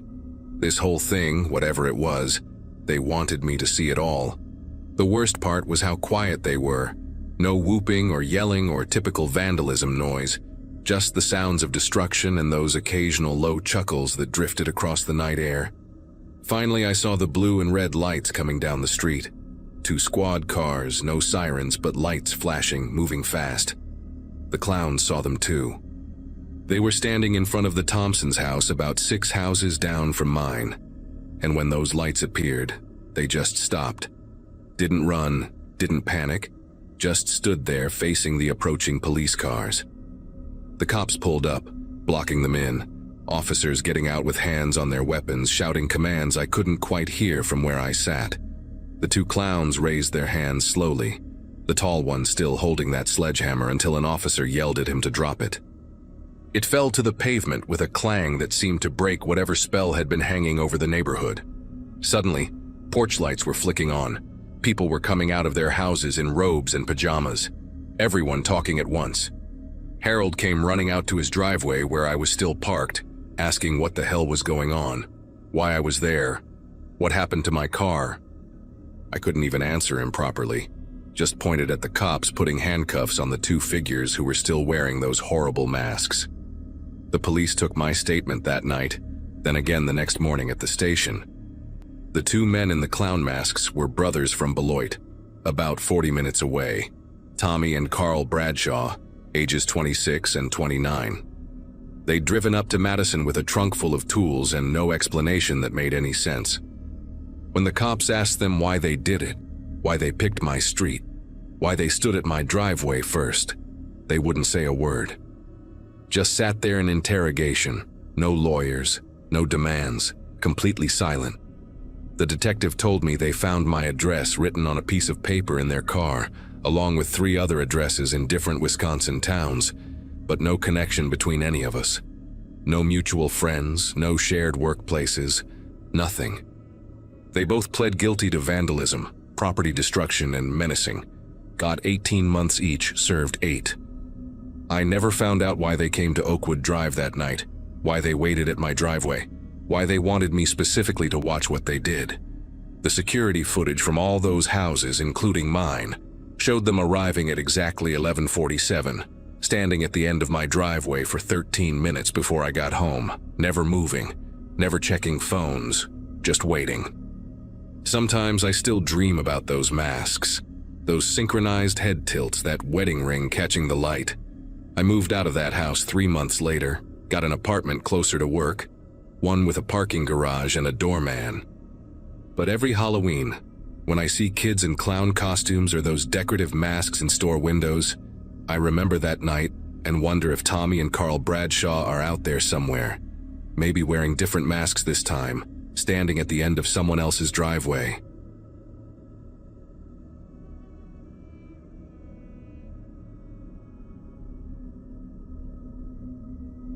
The last kid showed up at my door dressed as some character from a video game I didn't recognize, and I dumped the rest of my candy bars into his pillowcase just to be done with it. My feet were killing me from standing at the door for 3 hours straight, and the inflatable dinosaur costume I'd been wearing was making me sweat like crazy. After locking up and turning off the porch light, I collapsed on the couch and pulled out my phone to order food. The fridge had nothing but expired yogurt and beer, and Antonio's was the only pizza place still delivering this late on Halloween. Their app was acting weird, taking forever to load, but eventually my order went through. Large pepperoni, garlic knots, and a 2-liter of Coke. 45 minutes, the confirmation said. I peeled off that ridiculous dinosaur suit and grabbed a shower while I waited, figuring I had plenty of time. The doorbell rang right as I was pulling a shirt over my head, still damp from the shower. Through the peephole, I could make out a tall figure in a cracked skull mask holding what looked like a pizza bag. Nothing unusual for Halloween night. I'd seen 3 delivery drivers earlier wearing costumes while I was handing out candy. But when I opened the door, the guy just stood there, completely silent, his head cocked at this weird angle like he was examining me through those hollow eye sockets. The pizza bag in his hands was plain black. No logo or anything. Not the red insulated ones with Antonio's name that I'd seen dozens of times before. He was wearing a faded leather jacket over a black hoodie, and I noticed his jeans had dark stains on them, maybe grease or mud. After what felt like way too long, he finally spoke in this rough whisper that barely sounded human, saying $24.50 for the order. I handed him $30 and told him to keep the change, just wanting this interaction to end. But instead of leaving right away, he reached into his jacket pocket and pulled out this crumpled receipt, smoothing it against his thigh before handing it to me. His fingers were covered in these thick work gloves, the kind mechanics wear, with something dark caked under the fingernails. The receipt was just a plain white slip with my order typed out in basic computer font. No Antonio's header, no phone number, no address, nothing. When I looked up to ask about it, he was already walking away, but not toward any car I could see in my driveway. There was this beat-up gray sedan parked across the street that I'd never seen before. No delivery sign on top, no company stickers anywhere. He climbed in and just sat there for a minute with the engine off, and I could swear he was still watching my house through that cracked skull mask. The pizza tasted fine, maybe a little cold, but I couldn't shake this uneasy feeling while I ate. About 20 minutes later, I heard something outside. Not loud, just this subtle scraping sound like someone dragging something across concrete. My backyard motion light clicked on, flooding the patio with harsh white light. But from the kitchen window, I couldn't see anything out there. Then it clicked off after 30 seconds, the way it's supposed to, leaving everything dark again. I grabbed a flashlight from the junk drawer and went to check the back door, making sure it was locked. And that's when I noticed the doorknob was wet, like someone had just tried turning it with damp hands. The scraping sound came again, closer this time, from the side of the house where I keep the trash cans. My neighbor's dog started going absolutely crazy, barking and snarling in a way I'd never heard from that usually friendly golden retriever. I killed all the lights in my house and moved to the living room window, peeking through the blinds at the street. That gray sedan was gone, but I could see fresh tire marks in the wet leaves where it had been parked. My heart was pounding so hard I could hear it in my ears, and I kept the flashlight gripped tight in my sweaty palm. Then I saw him, or at least I think it was him, standing at the far edge of my property line, just barely visible under the streetlight. Same height, same leather jacket, but the skull mask was gone, replaced by what looked like a plain black ski mask. He was holding something in his right hand, maybe a crowbar or a tire iron, just standing there perfectly still like he was waiting for something. I grabbed my phone to call 911, but my screen was frozen on the Antonio's app, showing my order as still pending, like I'd never received anything at all. The sound of breaking glass from my basement window sent me into full panic mode. I could hear footsteps down there, slow and deliberate, testing each stair to avoid the creaky spots like someone who'd been listening and learning. My phone finally unfroze, and I managed to dial 911, whispering frantically to the dispatcher while barricading myself in the upstairs bathroom. The footsteps stopped at the bottom of the stairs to the main floor, and I heard him trying the basement door that led to my kitchen. Thank God I'd installed that deadbolt last summer. The dispatcher kept telling me to stay calm, that units were on the way, but all I could focus on was the sound of metal scraping against metal as he worked on that lock. Then suddenly, complete silence. No footsteps, No scraping. Nothing. Just me breathing hard in that tiny bathroom, sitting in the bathtub with a baseball bat I'd grabbed from my bedroom. The police siren started wailing in the distance, getting louder by the second, and I heard rapid footsteps running through my basement toward the broken window. By the time the cops got there, maybe 3 minutes later, he was long gone, leaving only muddy boot prints across my basement floor and scratches all over the deadbolt. The officers swept through my house with their guns drawn while I waited outside with a blanket around my shoulders, feeling like I was in some crime show. One of them, Officer Daniels, came out holding an evidence bag with that crumpled receipt I'd left on my kitchen counter. He asked me to confirm the name of the pizza place, and when I told him Antonio's, he got this concerned look on his face. Turns out, they'd called the restaurant. Antonio's had no record of my order, no driver working that night matching my description, and their last delivery had gone out at 9:15, over an hour before my pizza arrived. They found more evidence over the next hour that made everything worse. My security camera, which I'd honestly forgotten was even working, had captured the whole thing in grainy black and white footage. The guy had been circling my house for at least 30 minutes before ringing the doorbell, trying every window, checking every door, even lifting up my garage door a few inches to peer inside. At one point in the footage, he stood directly under the camera and looked up, that skull mask filling the entire frame, like he wanted me to know he knew it was there. The investigators found something else too, a receipt from a hardware store time-stamped from that afternoon, blown against my fence for items including work gloves, a crowbar, and zip ties. The cop showing me the footage pointed out something I hadn't noticed. In several frames, you could see another person sitting in that gray sedan. Just a shadow, really, but definitely someone else involved in whatever this was supposed to be. The detective assigned to my case, a woman named Rivera with tired eyes and coffee stains on her blazer, sat me down and explained what they thought had happened. These guys had been hitting houses all through October, using food delivery as a cover to scope out potential targets. They'd watch for people living alone, figure out their routines, then come back later for a home invasion. The Halloween angle was new though. With everyone wearing masks and costumes, nobody would think twice about a delivery driver in a skull mask. She showed me reports from 3 other neighborhoods where similar things had happened, though I was the only one where they'd actually tried to break in that same night. The pizza was real, she explained, probably from some cheap place across town, just to make the interaction seem legitimate enough that victims wouldn't immediately call the cops.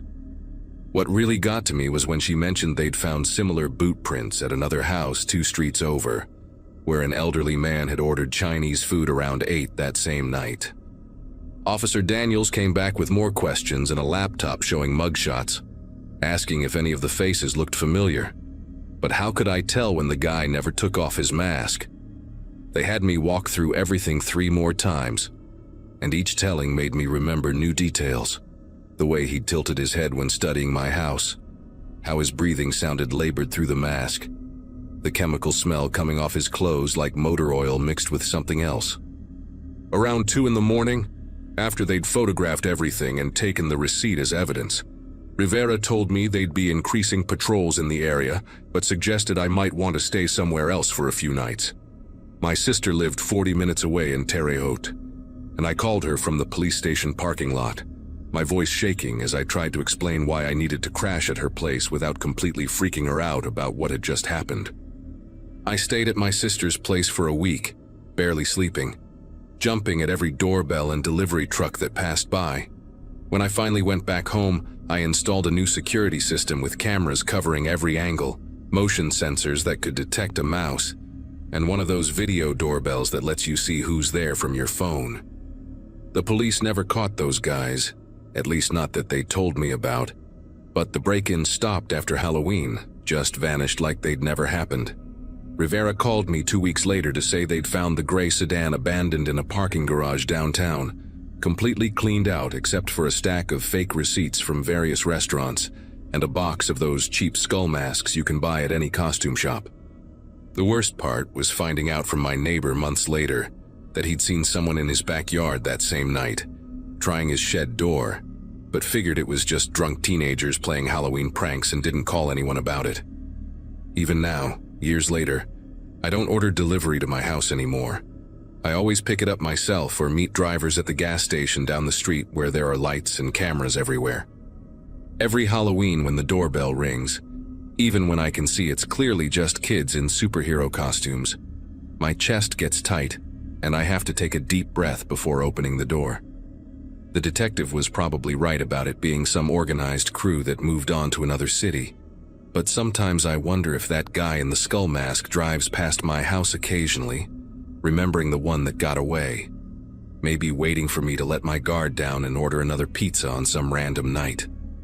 I keep that baseball bat next to my bed now, and I've gotten really good at recognizing the sound of every normal creak and settling noise my house makes, so I'll know immediately if something's actually wrong. The funny thing is, I found out later that Antonio's had actually closed at 9 that night due to their oven breaking down, which means whoever brought me that pizza had gone through the trouble of getting one from somewhere else, just to make their twisted plan work.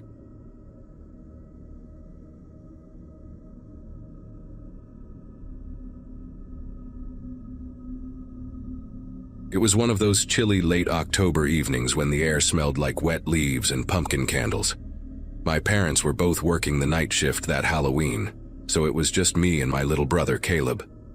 He was 8, dressed as a vampire with fake fangs that kept falling out, while I wore a cheap witch hat and an oversized sweater. Our neighborhood wasn't fancy, but people went all out with decorations, fake cobwebs in bushes, orange lights hanging from porches, and skeletons swaying from trees. It felt safe, familiar. I'd walked those streets my whole life, and I thought I knew everyone who lived there. We started around 6 when the sky was still a faded purple, and kids were running from door to door with plastic pumpkins. I remember how Caleb kept tugging on my sleeve, pointing at every house that had a fog machine or a motion-activated ghost. Everything felt normal, until I noticed the white van parked across from the Hendersons' house. No decorations, no logo, just plain white. The windows were tinted darker than usual, and I could barely make out if someone was inside. I told myself it was probably just a neighbor's friend, maybe someone visiting for the holiday. But about 20 minutes later, when we turned onto Willowbrook Lane, there it was again.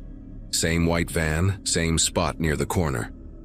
I laughed nervously and said something to Caleb about how funny it was that the same car kept following our route, but he didn't even look up. He was too busy counting his candy. I tried not to think about it, but my mind started piecing things together.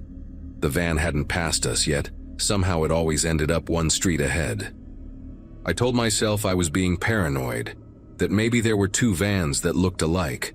By the time we reached the last few houses, most of the little kids had gone home, and the streets were quieter. Porch lights flickered on and off as people ran out of candy.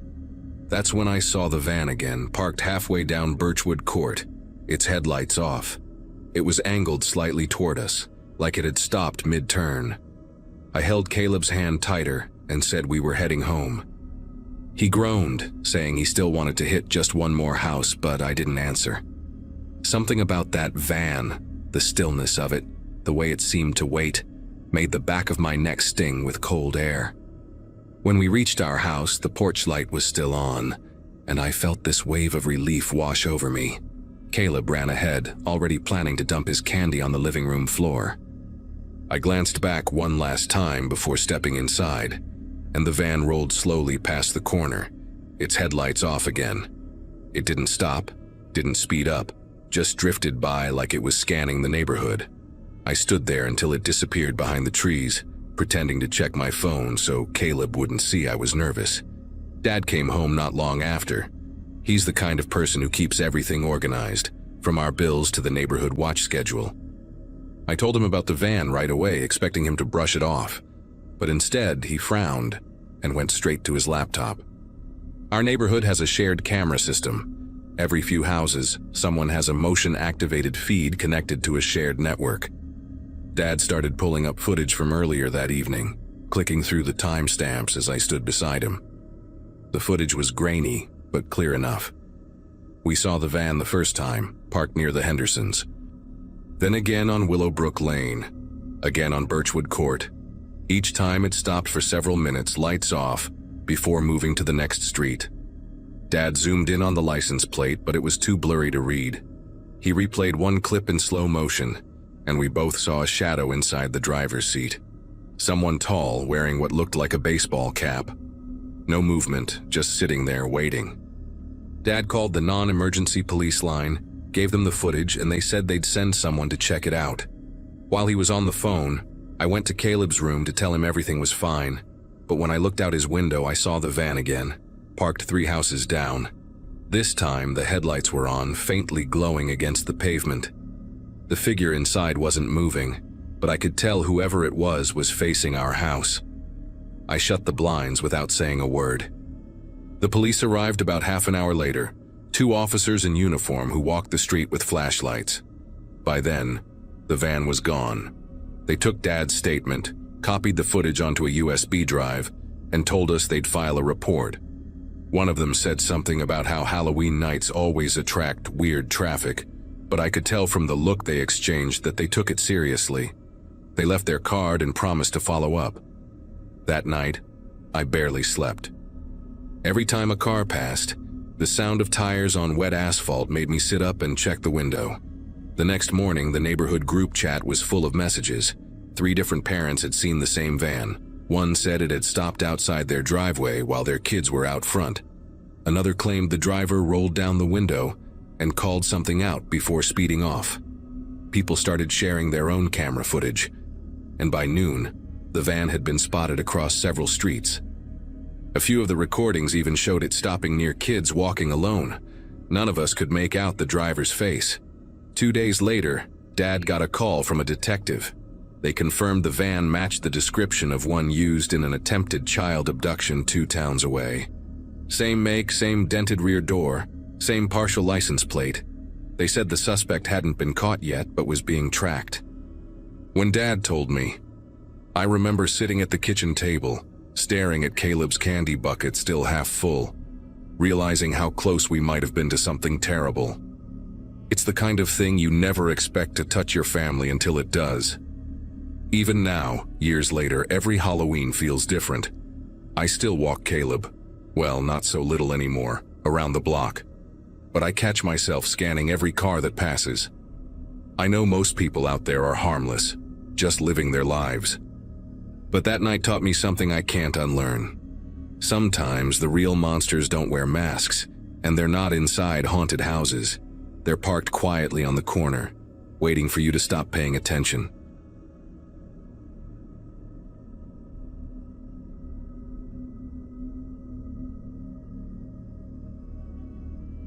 There are moments in life that carve themselves into your memory like scars, and that night became one of them for me. I had planned it for weeks, just a simple Halloween night with my son, Miles. He was 8, full of energy, and had been talking for days about dressing as a pirate.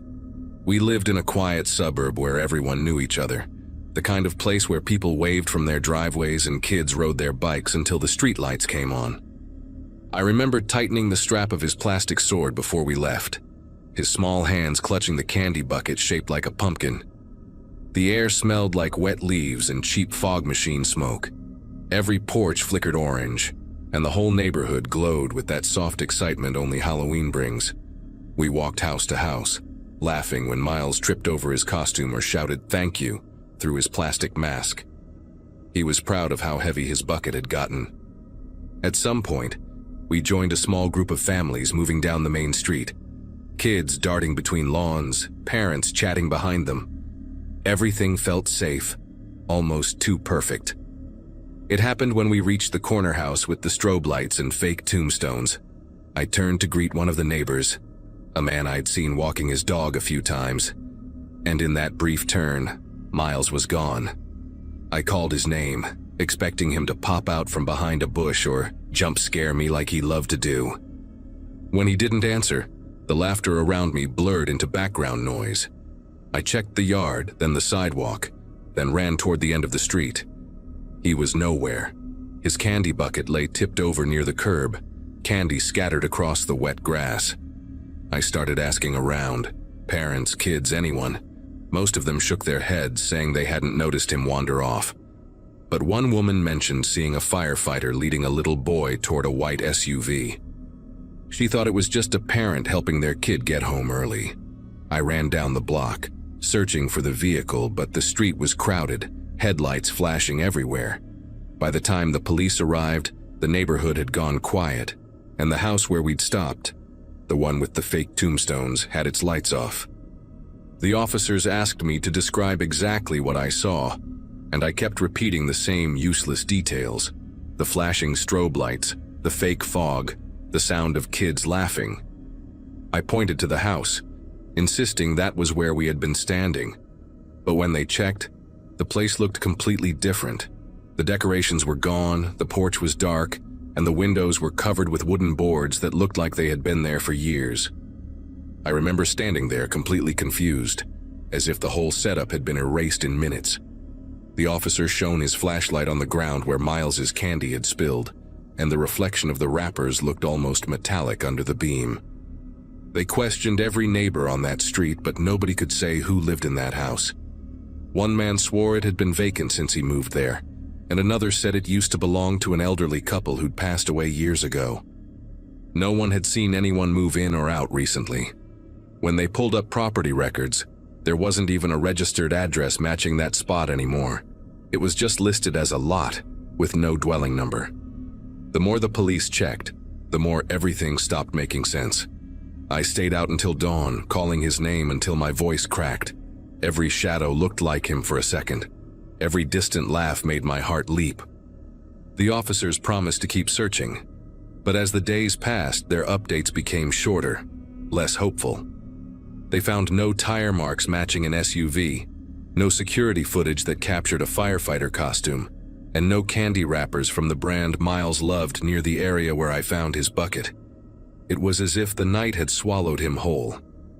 Weeks later, I started walking that same route every evening after work. The house was still there, or what looked like a version of it. The boards, the empty porch, the uneven lawn. But every now and then I'd see something out of place. A faint orange glow behind one of the boarded windows, or the flicker of a strobe light for half a second before it vanished. I told myself it was my mind playing tricks, but deep down, I knew I hadn't imagined that house. One night near the end of that month, I parked across from the empty lot and just sat there with the engine off. The street was silent except for the hum of distant traffic. Then, right around the same hour when Miles disappeared, the porch light came on. It was faint, like a bulb struggling to stay alive, but it was there. The fog drifted across the yard exactly the way it had that night. I got out of the car and walked closer, trying to convince myself it was a coincidence. From the sidewalk, I could hear faint laughter inside the house. Kids' voices, giggling, echoing through the boards. When I called out, everything stopped. No sound, no light, just the cold air moving through the trees. I stood there for what felt like forever before forcing myself to leave. The next morning I returned with an officer, but the house was gone again. Just grass and dirt where it had stood hours earlier. He told me to take a break from the area, said grief can twist perception, but I wasn't confused. I knew where I had been. I knew what I saw.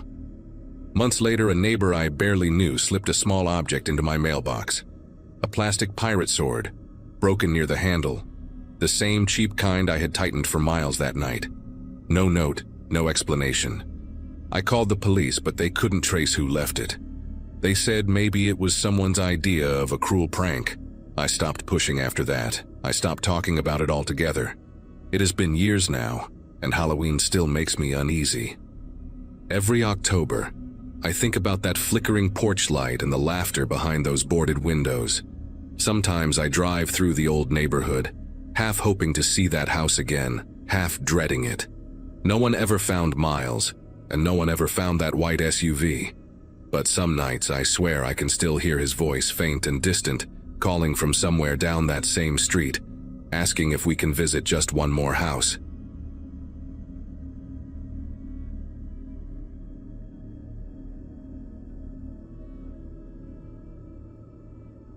The night air carried that mix of cold and leftover smoke from bonfires people light around Halloween. I had spent the evening at a small get-together hosted by an old college friend, someone who still thought themed costumes were mandatory no matter how old we got. By the time I left, it was past midnight, and the roads were almost empty. The party had been out in a rural area where the highway cuts through long stretches of pine and farmland, the kind of place where your headlights feel like the only thing keeping the darkness from swallowing the world. I remember thinking how quiet it was. No cars, no music, just the hum of my tires against the pavement. A few miles down, I saw red and blue flashes reflecting off the trees ahead.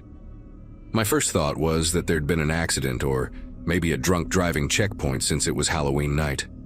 As I slowed, I could make out two figures in reflective jackets standing near orange cones. A patrol car parked slightly crooked on the shoulder with its lights spinning. One of the men motioned for me to pull over.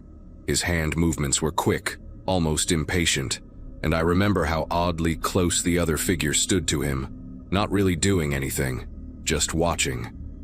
I rolled down my window halfway and greeted the one who approached. He leaned down and asked for my license in a tone that was polite, but clipped, like someone repeating a rehearsed line. Something about his voice didn't match the badge glinting under the lights. It sounded too young. When I handed over my license, his flashlight swept through the car interior longer than necessary, pausing on the passenger seat. Behind him, the second man was pacing, not really paying attention to the supposed checkpoint duties, just circling slowly, boots crunching gravel. Except they weren't boots.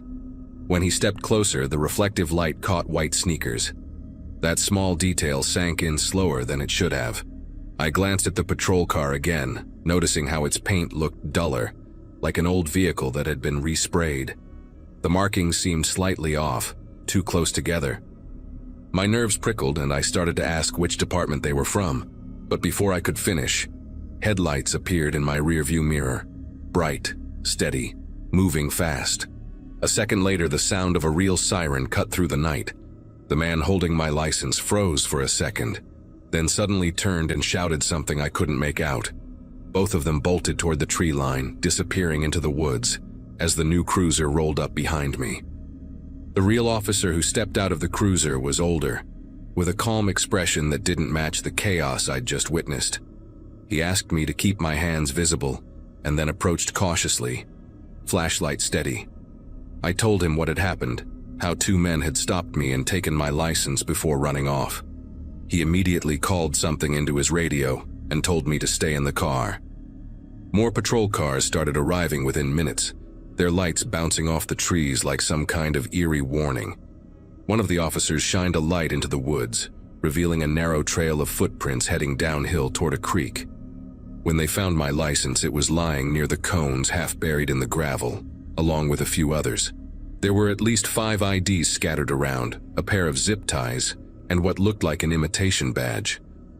The fake patrol car turned out to be an old sedan painted over with magnetic decals that peeled when the officers touched them. It made my skin crawl to think how easily they could have fooled someone else. If the real cruiser had not shown up, I had no idea what those men were planning to do. The thought kept looping in my head while I waited inside my car, engine still running, heat blowing through the vents.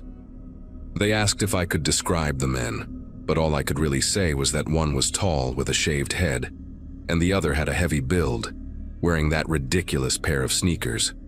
Both wore jackets with reflective strips, but they didn't match. One had a tear near the shoulder, the other looked new. The officers exchanged glances when I said that. One of them mentioned quietly that there had been similar fake checkpoints reported earlier that night on other roads nearby. That hit me harder than anything. It meant these guys weren't improvising. They had planned this, maybe even rehearsed it. When I finally got home, I parked in my driveway and sat there for a long time, staring at the steering wheel. The adrenaline had drained out, leaving behind this dull, heavy feeling that sat in my chest. My phone kept lighting up with missed calls and messages from friends asking if I'd gotten home safely. I couldn't bring myself to answer any of them yet. Every time I closed my eyes, I saw that crooked badge glinting under the patrol lights and those sneakers moving toward the shadows. Even weeks later, when I drove past that stretch of highway, I caught myself slowing down, half expecting to see those fake officers again. A few days later, a detective from the county sheriff's office called to follow up. He said the men who fled my stop were still being identified but had likely been involved in similar setups on other rural roads that same night. Apparently, they targeted people driving alone, mostly women heading home late. The detail made my stomach twist. He thanked me for staying calm and reporting everything clearly. I did not feel calm. Every part of that night still replayed in fragments. The fake car, the crooked badge, the way one of them kept circling like he was waiting for the right moment. For weeks after that, I avoided driving alone at night. If I had to, I kept my phone on speaker with someone from my family while I drove, headlights locked on the road ahead. Friends would tease me about being paranoid, but then the news broke about another checkpoint, this time 2 counties over. Same fake patrol lights, same reflective jackets. The victims in that case had driven straight through without stopping, and that probably saved them. I remember thinking how close I had come to not being one of the lucky ones. The sheriff's office later confirmed the fake patrol car had been reported stolen from a small auction lot. The IDs they found by the cones belonged to people who had been robbed weeks before in nearby towns. It was like these men collected trophies, pieces of other people's lives to make their act seem more believable. I never found out if they were caught. The calls stopped coming, and eventually the story faded from the local news. But I never drove that stretch of highway again. Even now, years later, every time I see flashing lights on a dark road, my heart races before logic catches up. I pull over only in well-lit places, and I double-check every badge and uniform I see. I know those men are probably long gone, maybe even caught, but the fear they left behind still rides with me. Sometimes when the wind rustles through the trees at night and I catch a glimpse of red and blue through the branches, I have to remind myself it is only passing traffic, and not the echo of that Halloween when monsters dressed as cops tried to make me disappear.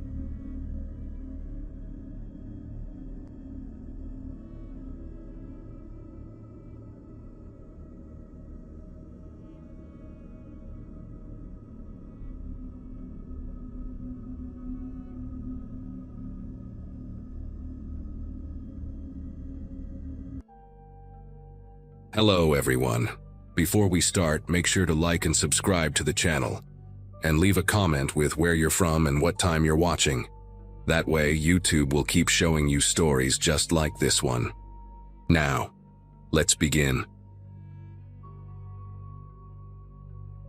Grandma Eloise passed away on a Friday morning in April 2024, and by Sunday afternoon, I found myself sitting cross-legged on the floor of her bedroom closet, surrounded by decades of her life packed into cardboard boxes. My mother had asked me to help sort through everything since she could barely step into the house without breaking down. At 26, fresh out of a failed engagement and temporarily crashing at my parents' place in rural Virginia, I had nothing but time on my hands. Grandma and I had always been close, the kind of close where she would call me her little co-conspirator whenever we snuck extra dessert before dinner. She lived alone in that old farmhouse for 11 years after Grandpa Harold died, refusing to move despite everyone's concerns. The house smelled like her lavender hand cream and old books, and going through her things felt like reading her diary without permission. I expected to find old recipes, maybe some love letters from Grandpa, perhaps photographs from her years as a schoolteacher. What I did not expect was for my entire understanding of who she was to collapse within the span of a single afternoon. The first few boxes contained exactly what you would imagine. Report cards she had saved from students who had written sweet notes on the back, Christmas cards dating back to the 70s, receipts she had kept for absolutely no logical reason. I was actually smiling, shaking my head at how she had hoarded rubber bands in a mason jar, like they were precious gems. Then I pulled out a shoebox from the very back of her closet, hidden behind a stack of quilts she had sewn herself. It was heavier than it should have been, and the lid was secured with a thick rubber band that had nearly fused to the cardboard. When I finally pried it open, I found a bundle of documents wrapped in a faded silk scarf, the kind with hand-rolled edges that women wore in old Hollywood movies. There was a marriage certificate on top, yellowed and brittle, dated June 1961. The bride's name was Eloise Marie Compton, my grandmother's maiden name. But the groom was not Harold Weston, the man I had called Grandpa my entire life. The name typed in careful black letters was Vincent Agostino, and seeing it there made me feel like I had just stepped through a trap door into a room that was never supposed to exist. I sat there for a long time just staring at that certificate, trying to make it fit into the story of my grandmother that I had known my whole life. She married Grandpa Harold in 1965. I knew that because their anniversary was always a big deal, always celebrated with her famous lemon cake and too many candles. But this certificate said she had been married 4 years before that, to a man none of us had ever heard of. I carefully unfolded the other documents in the bundle, my fingers leaving smudges on paper that had not been touched in decades. There were photographs, small square ones with scalloped edges, the kind they used to take at photo booths. My grandmother, impossibly young, maybe 19 or 20, with victory rolls in her dark hair and red lipstick that photographed almost black. And next to her, a man with slicked back hair, a sharp jaw, and eyes that looked like they were keeping secrets even in a snapshot. He was handsome in a dangerous way, the kind of handsome that mothers warned their daughters about. On the back of one photo, in my grandmother's careful cursive, were the words, "V and me, Coney Island, June 1961. Beneath the photographs, I found newspaper clippings, brittle and brown at the edges, folded into small squares like someone had been hiding them for a very long time. The first one was from the Brooklyn Daily Eagle, dated March 1963. The headline read, "Local businessman sought for questioning in warehouse fire." There was no photo, but the article mentioned a Vincent Agostino, age 24, believed to be connected to the Marano crime family operating out of Red Hook. 3 men had died in that fire. The article said investigators suspected arson, that the warehouse had been used as a front for illegal gambling operations, and that Agostino had not been seen since the night of the blaze. I read it 3 times, waiting for the words to change, waiting for some other Vincent Agostino to appear, a different man with the same name, a coincidence that would let me keep my grandmother intact. But the next clipping was worse. It was from 2 weeks later, a smaller article buried on page 6, reporting that Vincent Agostino was now considered a missing person. His car had been found abandoned near the docks in Staten Island, doors open, keys still in the ignition. There was blood on the front seat. He was never seen again. My hands moved on their own after that, pulling out more papers, more secrets. There was a letter, handwritten on plain white paper, no envelope, no date. The handwriting was jagged, hurried, nothing like my grandmother's elegant script. It read, "Ellie, by the time you read this, I will be gone. Do not look for me. Do not ask questions. Forget you ever knew my name. They will come asking and you must tell them nothing. You were never my wife, we never met. Burn this letter and everything else. I am sorry for what I brought into your life. V." She had not burned it. She had kept it for over 60 years, tucked away in this shoebox along with her marriage certificate and those photographs and those terrible newspaper clippings. I tried to imagine her as a young woman, barely 22 years old, receiving this letter, realizing that her husband was either dead or running for his life, and that she could never speak of him again. I tried to imagine the fear she must have felt, the grief she could not share with anyone, the weight of pretending he had never existed. At the very bottom of the shoebox, beneath everything else, I found a small spiral notebook with a faded green cover. It was a diary of sorts, though not quite, more like scattered notes written in my grandmother's handwriting at different times over many years. The first entry was dated April 1963, just weeks after Vincent disappeared. "Men came to the apartment today, 2 of them. They asked about V. I told them I did not know anyone by that name. They did not believe me. One of them grabbed my wrist hard enough to leave bruises. They said they would be back." I turned the page with shaking fingers. May 1963, moved to Virginia. Changed my name back to Compton. Told everyone I was a widow, that my husband died in Korea. No one questions a war widow. The entries continued, sparse but devastating. In 1965, she wrote about meeting Harold, a kind man who worked at the post office and brought her flowers every Sunday. In 1967, she wrote about their wedding, about how happy she was, about how she had finally started to feel safe. But then, in 1971, another entry. A man came to the school today, said he was looking for an old friend named Eli Agostino. I told him there was no one here by that name. He smiled at me before he left. He knew. They still know. I kept reading, unable to stop, each entry pulling me deeper into a life I never knew existed. The entries were not frequent. Sometimes years would pass between them, but they painted a picture of constant, quiet terror. In 1978, she wrote about a black sedan that parked outside their house for 3 days straight before finally driving away. She never told Harold. In 1985, when my mother was a teenager, someone broke into their car and rifled through the glove compartment, but took nothing of value. They were looking for something, my grandmother wrote, or sending a message. I do not know which is worse. In 1993, she received a sympathy card in the mail after her own mother's funeral. It was unsigned, postmarked from Brooklyn, and inside someone had written only, "Our condolences to the Agostino family." She kept that card too, pressed between the pages of the notebook like a dried flower, a reminder of a threat that never quite went away.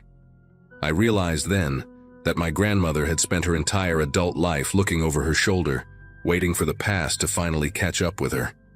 The last entry in the notebook was dated just 3 years ago, in 2022. My grandmother's handwriting had grown shaky by then, the letters wobbly and uneven in a way that made my chest ache. I am 83 years old and I still check the locks twice every night. I still look at every unfamiliar car that drives down our road. Harold has been gone for over a decade now, and I am alone with this secret, the way I always knew I would be. Sometimes I think about telling the children, about leaving this box for them to find after I'm gone. But what good would it do? The men who killed Vincent are probably dead themselves by now. The Moranos are gone, broken up by the FBI in the 80s. There is no one left to be afraid of. And yet, I am still afraid. I have been afraid for 60 years, and I do not know how to stop. Maybe when I die, the fear will finally die with me. Maybe that is the only way it ends.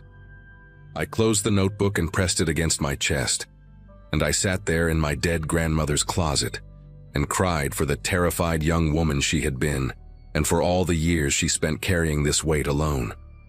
I do not know how long I stayed in that closet.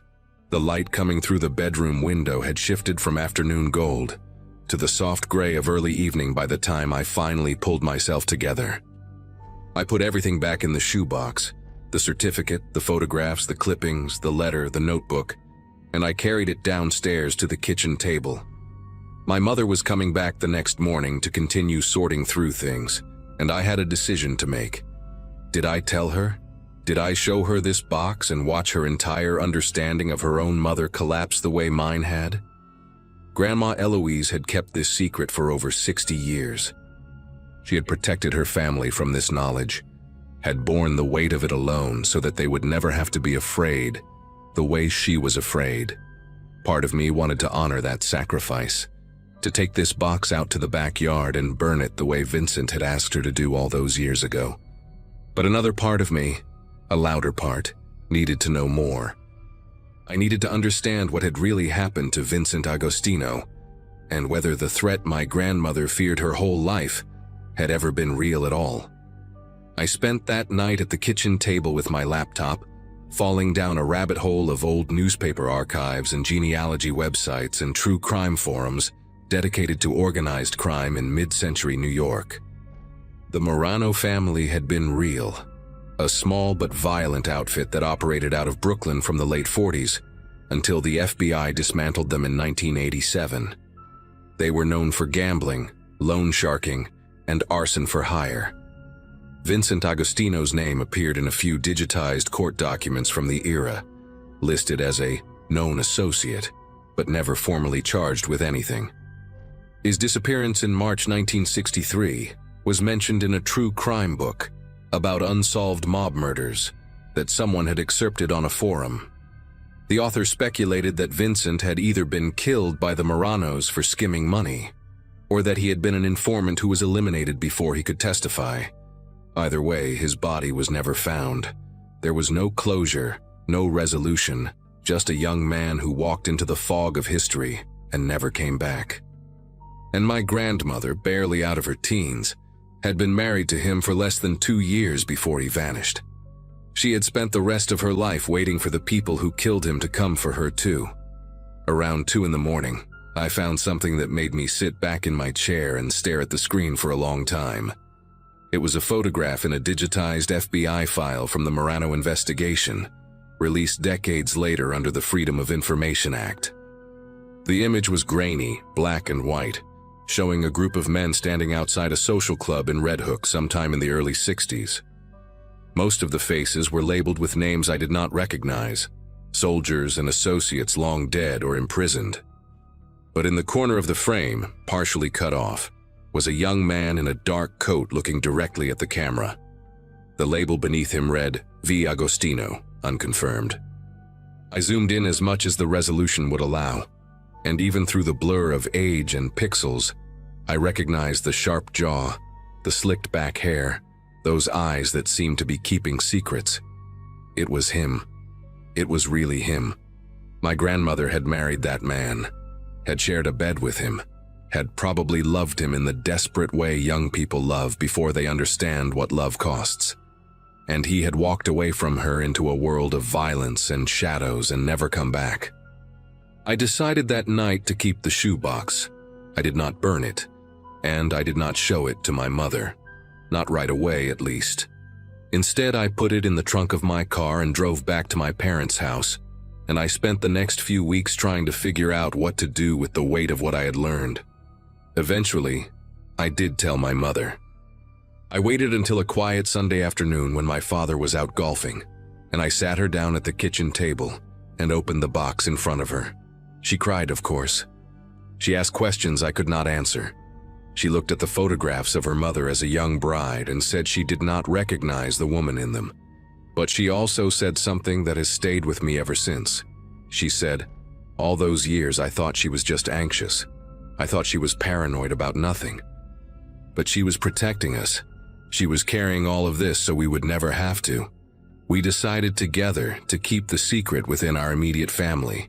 There was no point in telling my aunts and uncles, no reason to shatter their image of Grandma Eloise when she had worked so hard to build it. The Moranos were gone. Vincent was gone. The only person left who had been afraid was gone too. We let the fear die with her, the way she had hoped it would. I still have the shoebox. It sits on the top shelf of my closet now, behind a stack of old yearbooks and photo albums from college. Sometimes late at night when I cannot sleep, I take it down and look through its contents again. I study the photographs of my grandmother as a young woman, trying to find some trace of the fear that would come to define her life. But all I see is hope. She looks so impossibly young in those pictures, so full of the belief that love can conquer anything. She did not know yet what Vincent was, or what he would bring into her life. She did not know that she would spend the next 6 decades checking locks and watching cars and flinching at unexpected knocks on the door. I think about her often now, not the grandmother I knew with her lemon cake and her lavender hand cream, but the frightened young woman who reinvented herself completely just to survive. She built a whole life out of silence and secrets, and she did it so well that none of us ever suspected a thing. I do not know if that makes her brave or tragic or both. But I know this. She loved us enough to carry this burden alone, and she was strong enough to never let it break her. That is the woman I choose to remember. That is the grandmother I will always love.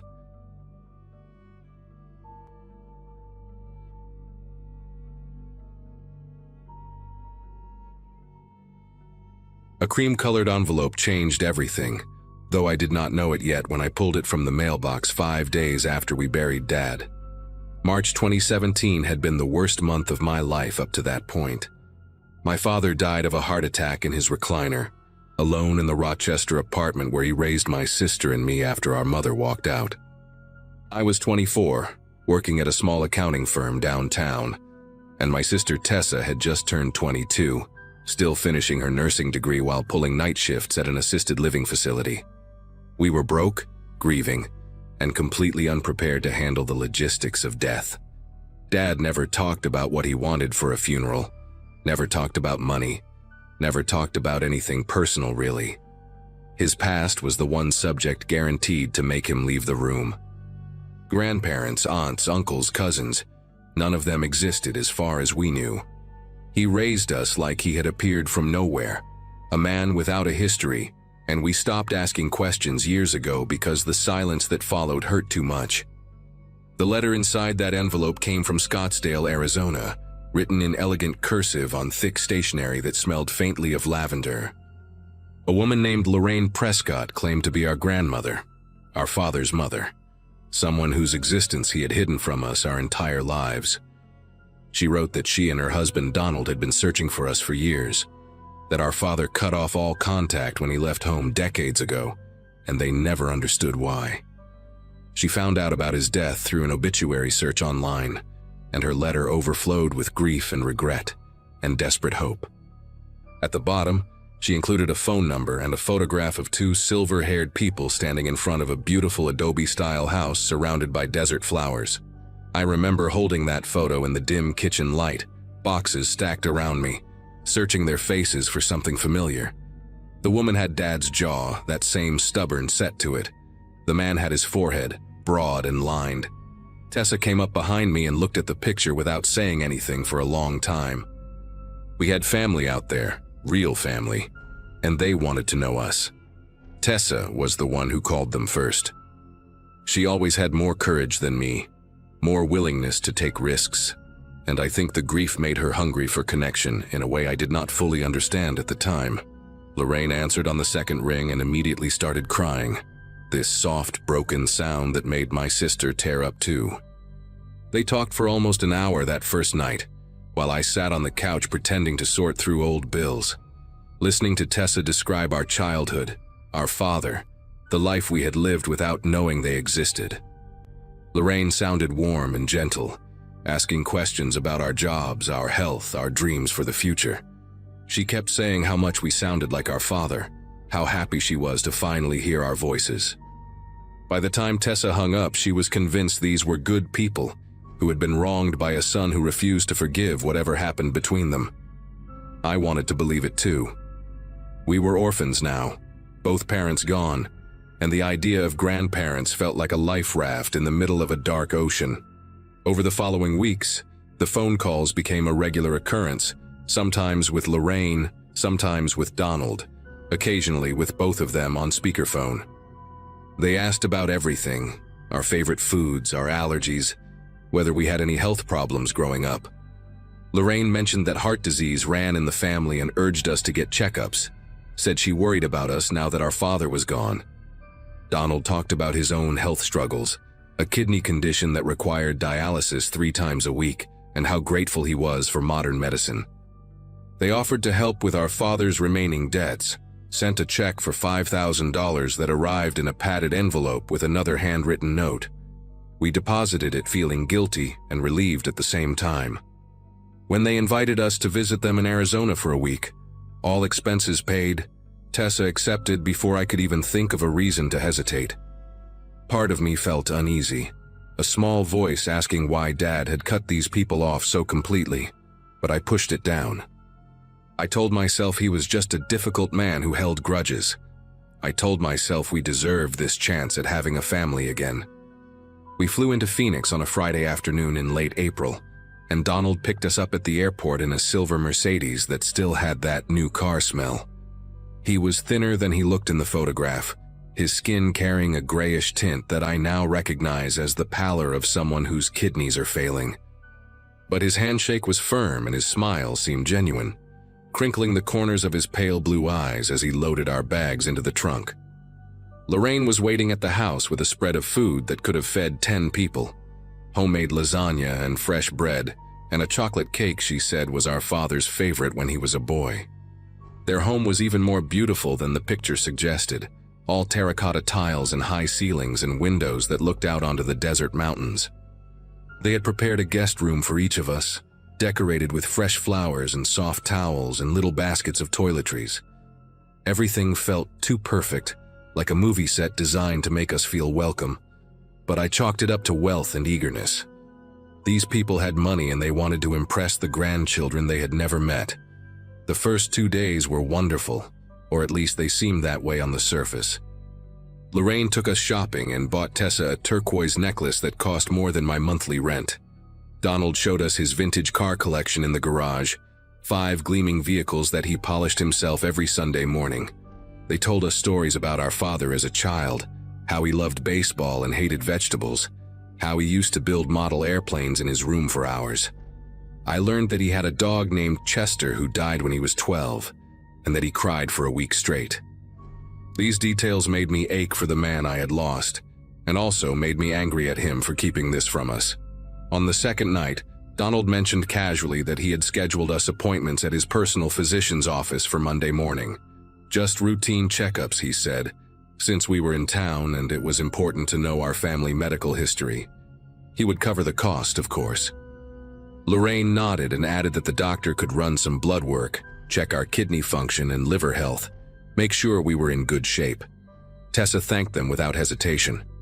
I said nothing, but something cold settled into my chest that I could not name. Monday morning came, and Donald drove us to a medical complex on the east side of Scottsdale, a sleek building with tinted windows and a lobby that looked more like a luxury hotel than a clinic. The physician, a tall man named Dr. Ashford with a silver goatee and an expensive watch, greeted Donald like an old friend. They shook hands and exchanged small talk about golf, while Tessa and I sat in the waiting room filling out paperwork. The forms asked detailed questions about our medical history, surgeries, medications, family illnesses going back 3 generations. There was an entire section about organ donation preferences and whether we had ever been tested for tissue compatibility.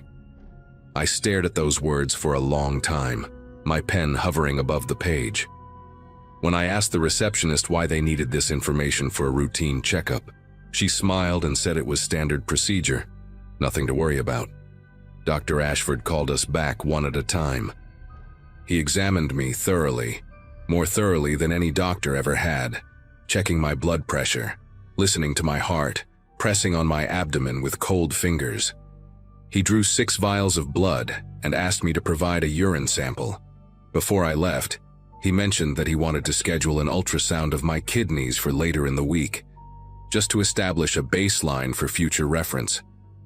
I found Tessa in the waiting room looking pale and quiet, her arm wrapped in a bandage from her own blood draw. She said Dr. Ashford had asked her strange questions, things like whether she smoked or drank heavily, whether she had ever had hepatitis, whether she would consider being a living donor someday if a family member needed help. She laughed when she told me, said he was probably just being thorough, but her laugh sounded hollow. On the drive back to the house, Donald talked about how important family was, how blood relatives had a responsibility to take care of each other, how his own brother had saved his life years ago by donating bone marrow when Donald had leukemia. Lorraine sat in the passenger seat nodding along, occasionally glancing back at us with an expression I could not read. That night I lay awake in my guest room, staring at the ceiling fan spinning slowly above me, replaying every conversation we had since that first letter arrived. The questions about our health, the insistence on checkups, Donald's kidney disease, the forms asking about tissue compatibility. A picture was forming in my mind, ugly and impossible, and I wanted desperately to be wrong. The next morning I woke up early before anyone else in the house was stirring, and I did something I am not proud of. I went into Donald's study, a wood-paneled room at the end of the hallway that he had shown us briefly on our first day, and I searched through his desk. My heart was pounding so hard I could hear it in my ears, and every creak of the floorboards made me flinch. In the bottom drawer, beneath a stack of financial documents and old photographs, I found a folder labeled with our names. Inside were printed copies of our social media profiles, screenshots of posts going back years, a timeline of our lives pieced together from public information. There were notes in Lorraine's handwriting about our jobs, our addresses, our relationship statuses. And there was a letter from a transplant center in Phoenix, dated 2 months before our father died, informing Donald that he had been moved up the kidney transplant waiting list, but that a living donor would significantly improve his chances and reduce wait time. A highlighted section noted that first-degree relatives, particularly younger, healthy adults, were ideal candidates. My hands went numb. I could not feel my fingers as I placed everything back exactly where I found it. I spent the rest of that day pretending nothing had changed, smiling at breakfast, nodding along to Lorraine's stories about her garden club, watching Donald with new eyes as he moved slowly through the house. Every kind gesture now looked like manipulation. Every warm word sounded like a transaction. That afternoon, Lorraine suggested we all look through old family photo albums together, and I sat on the couch between her and Tessa while she turned page after page of faded pictures. There was our father as a baby, as a toddler, as a gap-toothed child squinting into the sun, and then around age 15 the photos stopped. Lorraine's voice got tight when she reached those empty pages. She said our father changed when he was a teenager, became distant and angry, and one day he simply left and never came back. I asked her why, what happened, and she exchanged a glance with Donald that lasted half a second too long. She said she never understood it, that some children just reject their parents for no reason. But I saw something flicker behind her eyes, a shadow of something she was not telling us. That night, while Tessa was in the shower, I pulled her into my room and told her everything I had found. She stared at me like I had lost my mind. Then slowly, horribly, her face crumpled as she realized I was telling the truth. We left the next morning. I told Lorraine that Tessa had gotten a call from work, some emergency at the nursing home that required her to come back early, and we needed to catch the first flight out. Lorraine's face did something complicated when I said it. A flash of panic quickly smoothed into concern. She insisted on driving us to the airport herself, said Donald was not feeling well enough for the trip. The ride was excruciating.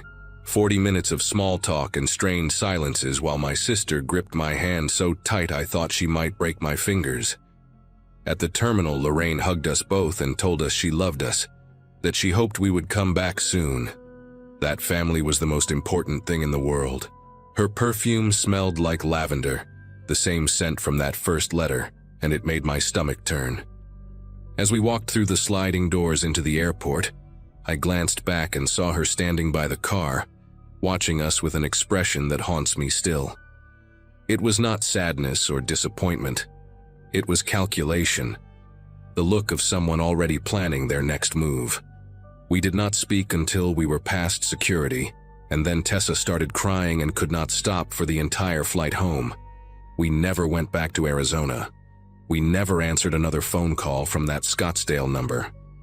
Lorraine sent letters for months afterward, each one more desperate than the last, talking about how much they missed us, how Donald's health was declining, how they just wanted to help and be part of our lives.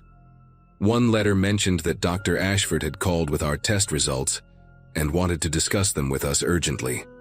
Another included a check for $10,000 and a note saying it was an early inheritance, no strings attached. We tore up the checks and burned the letters in the backyard of our father's old apartment, watching the paper curl and blacken in a metal trash can. Tessa and I talk about it sometimes, late at night when neither of us can sleep, trying to understand what kind of people would hunt down their estranged grandchildren to harvest their organs. We think about our father, 15 years old, somehow discovering what his parents were capable of, and running as far as he could. We understand now why he never talked about his past, why he raised us like a man with no history. He was protecting us the only way he knew how. I still wonder if Donald ever got his kidney, if some other desperate relative or stranger saved his life. I wonder if Lorraine is still out there, searching obituaries for other family members, other potential donors. Some nights I dream about that house in the desert, those terracotta tiles and high ceilings, and I wake up feeling like I escaped something I will never fully understand. My father saved us twice, once by running away and once by dying before they could reach us through him. I wish I could thank him for that. I wish I could tell him I finally understand.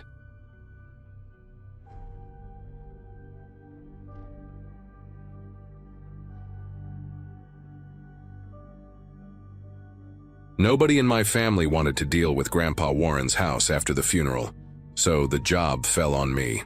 I was 34, recently divorced, sleeping on my buddy's couch in Harrisburg, and technically unemployed, which apparently made me the perfect candidate. The old man had lived alone in that place in rural Pennsylvania for over 40 years, collecting everything he ever touched, and the house needed to be cleared before the estate sale in April. I drove out there on a Friday morning in March 2023, expecting maybe 2 weeks of work.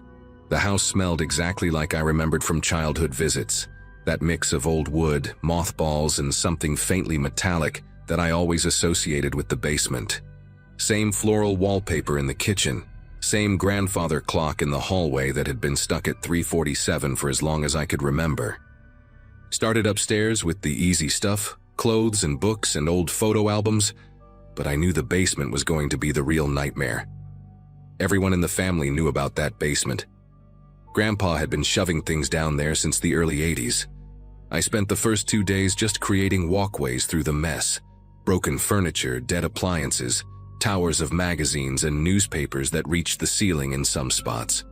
My aunt had warned me it would be bad, but she had no idea. By Wednesday afternoon, I finally made it to the far end of the basement, past the ancient furnace that groaned every time the heat kicked on. That is when I noticed something strange. A section of the back wall, maybe 6 feet wide, was completely blocked off by a heavy canvas tarp and a stack of wooden crates. When I dragged the crates aside, there was a door behind them. Not a regular interior door, but a thick metal one, like something you would see on a storage unit, with a heavy padlock holding it shut.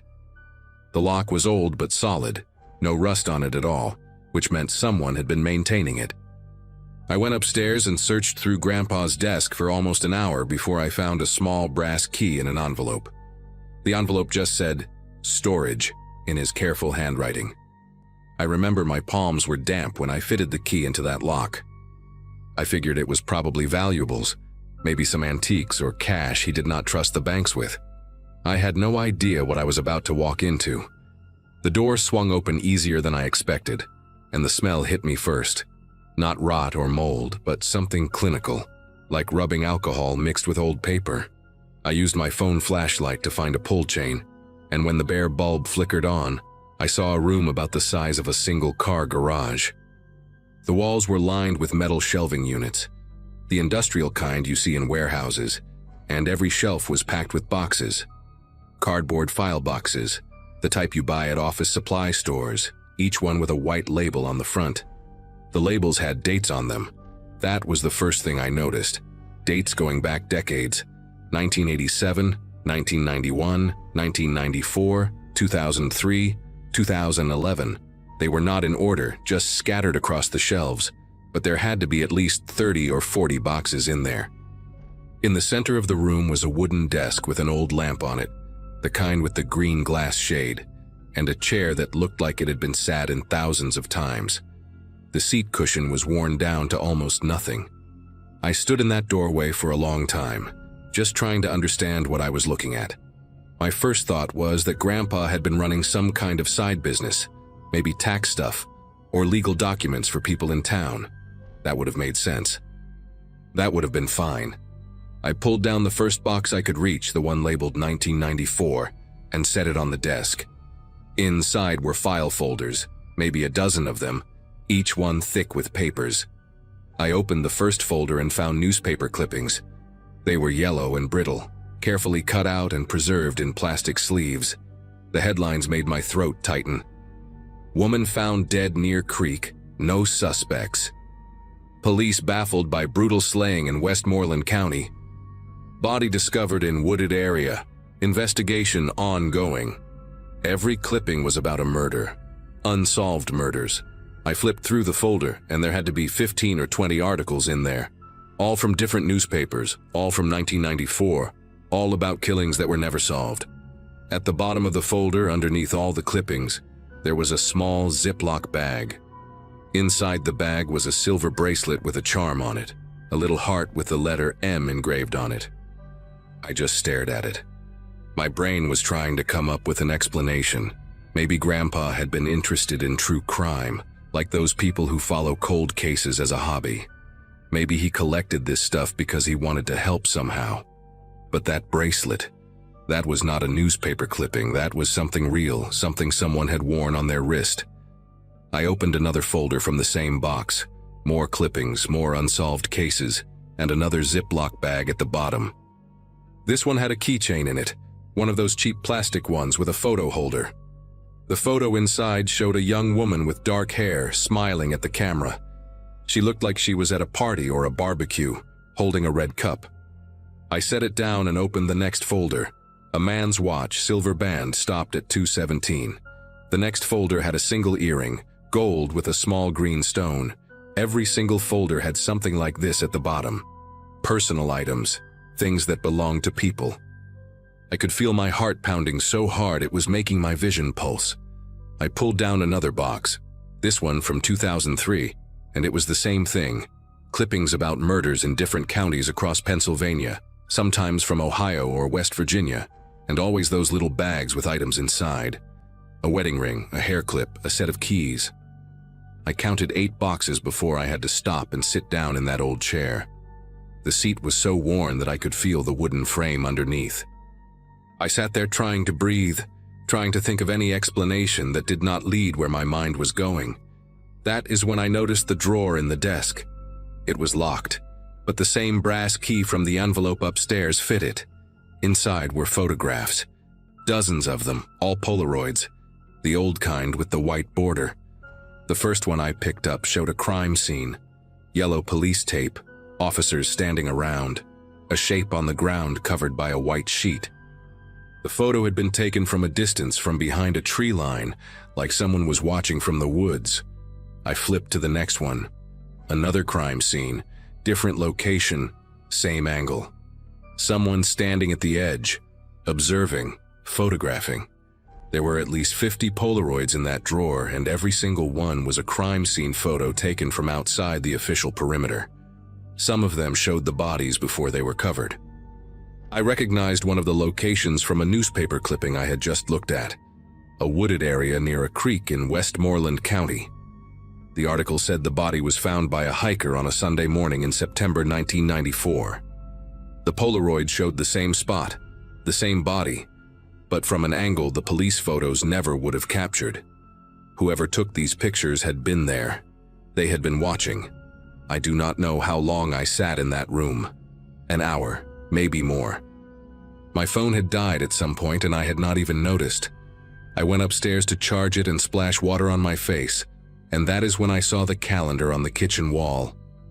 Grandpa had kept the same kind of calendar for as long as I could remember. Those big ones with a square for each day where you write appointments. He had a whole stack of old ones in a kitchen drawer, going back years. I do not know what made me start looking through them. Maybe I already knew. Maybe I just needed to see it for myself. I pulled out the 1994 calendar and flipped to September. On the weekend before that woman was found near the creek, there was a note in Grandpa's handwriting. Fishing trip, back Monday. I grabbed the newspaper clipping from downstairs and checked the date. She was found on Sunday, September 18th. According to his calendar, Grandpa was on a fishing trip that whole weekend, left on Friday and came back Monday. I felt sick. I grabbed another calendar, 2003, and cross-referenced it with the clippings from that box. Every single time, every murder, there was a note about Grandpa being out of town, fishing trip, visit cousin in Erie, hardware convention in Pittsburgh, church retreat. I spent the next 3 hours going through every calendar I could find and matching them to the dates in those boxes. 17 years of calendars, and the pattern never broke. Not once. When there was a murder in the clippings, Grandpa was always gone that weekend. Always had some excuse written down in his neat handwriting. I started making a list on a piece of paper, 2 columns, one for the murder date and one for his alibi.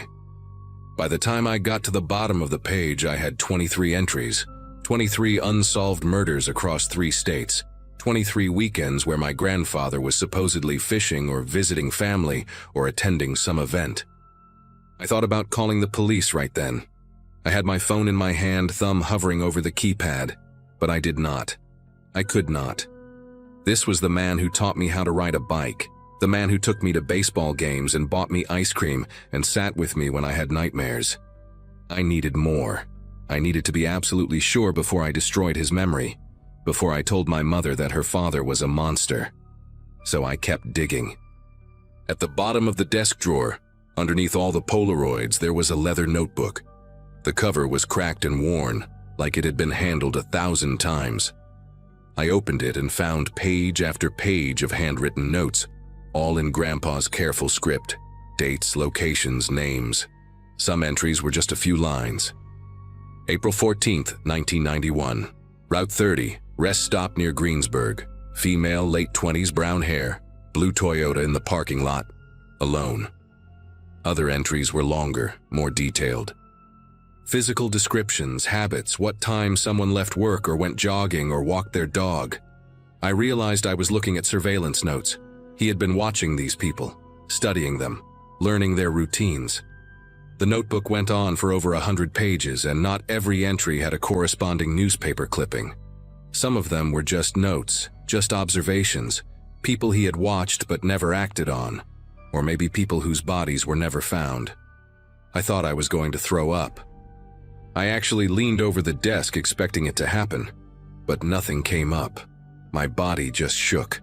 I had to put my head between my knees and focus on breathing until the room stopped spinning. When I finally looked up again, I noticed something I had missed before. On the wall behind the desk, partially hidden by one of the shelving units, there was a map. It was a large map of Pennsylvania and the surrounding states, pinned to the wall with thumbtacks. And there were marks on it. Red dots, dozens of them scattered across the region. Some had small dates written next to them in black ink. I recognized some of the locations from the newspaper clippings. Westmoreland County, a spot near the Ohio border, somewhere in the mountains up north. Every red dot was a place where someone had died. I stood there staring at that map for a long time, counting the dots. There were more dots than there were boxes on the shelves. A lot more. Some of the older dots, the ones from the 80s, had faded so much they were almost pink.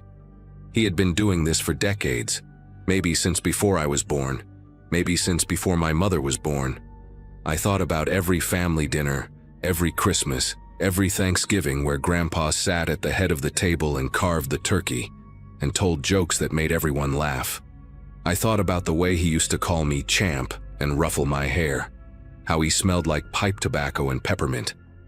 This man, this monster, had been hiding in plain sight my entire life, and nobody had ever suspected a thing. I left that room and locked it behind me.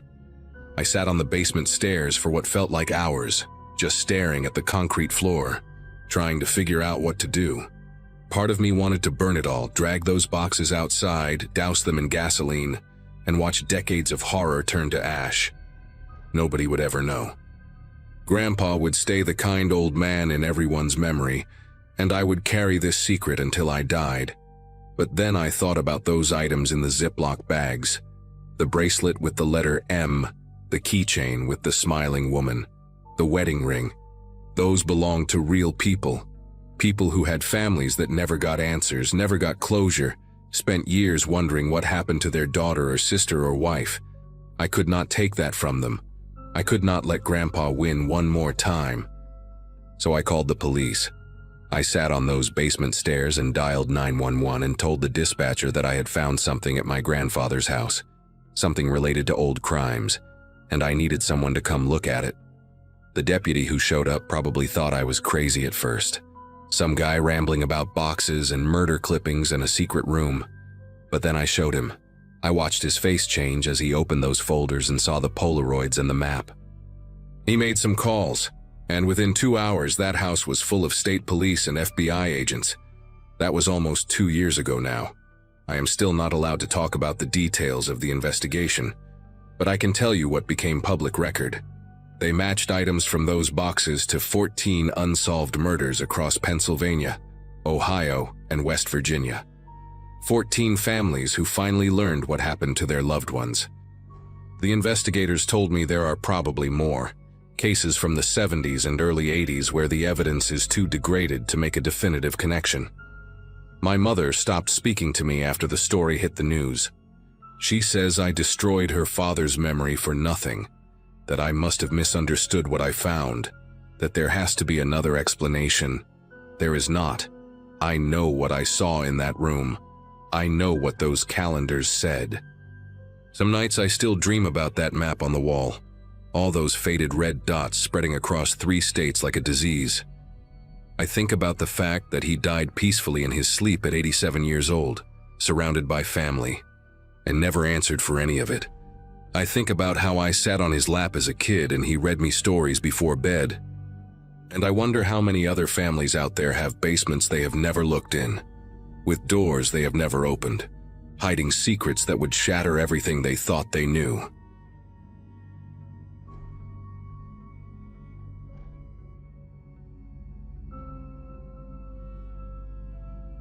Hospital rooms have a particular silence that sits heavy in the air, different from any other kind of quiet I have ever experienced.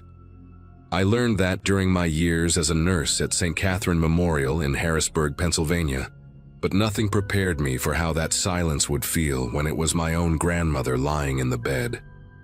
October 2017 was supposed to be a good month for me. I had just gotten engaged to my college sweetheart.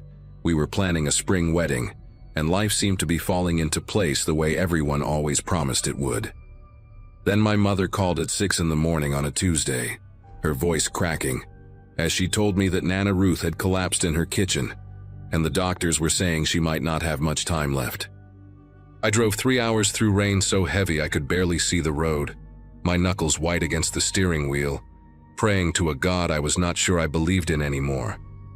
By the time I arrived, she had already slipped into that halfway state between consciousness and whatever comes next, her eyes closed and her breathing shallow and labored. Nana Ruth was 87 years old, and until that Tuesday morning, she had seemed invincible to me.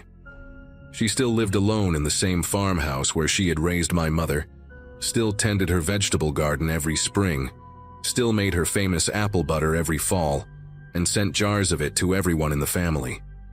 I had graduated nursing school when I was 23, young and idealistic, convinced that understanding the mechanics of death would somehow make it easier to face. Sitting beside her bed that Wednesday, holding her hand while my parents took turns pacing the hallway and making phone calls, I realized how wrong I had been. Her skin felt like tissue paper, thin and dry and fragile in a way that made my throat tighten every time I looked at her. She had been mumbling in her sleep all morning, fragments of sentences that made no sense, names I did not recognize, what sounded like apologies directed at people who were not in the room. I thought it was just the medication, or the confusion that often comes at the end, until her fingers suddenly curled around mine with surprising strength and her eyes snapped open. She looked directly at me, and for a moment she was completely lucid, completely present, and completely terrified. She was not supposed to come home that night, Nana Ruth whispered, her voice dry and cracked like autumn leaves. I leaned closer, thinking I had misheard her, thinking maybe she was still caught in some dream from her past. But her eyes were locked onto mine with an intensity that made me want to pull away. I need to tell you, before I go, I need someone to know. Her grip on my hand tightened even more, her brittle fingernails pressing into my palm hard enough to leave marks. I glanced toward the door, wondering if I should call for my mother, but something in Nana Ruth's expression stopped me. She looked like a woman who had been carrying a weight for so long that her bones had bent around it. And now, at the very end, she was desperate to set it down. I told her it was okay, that she could tell me anything, that I was listening. I had no idea what I was agreeing to hear.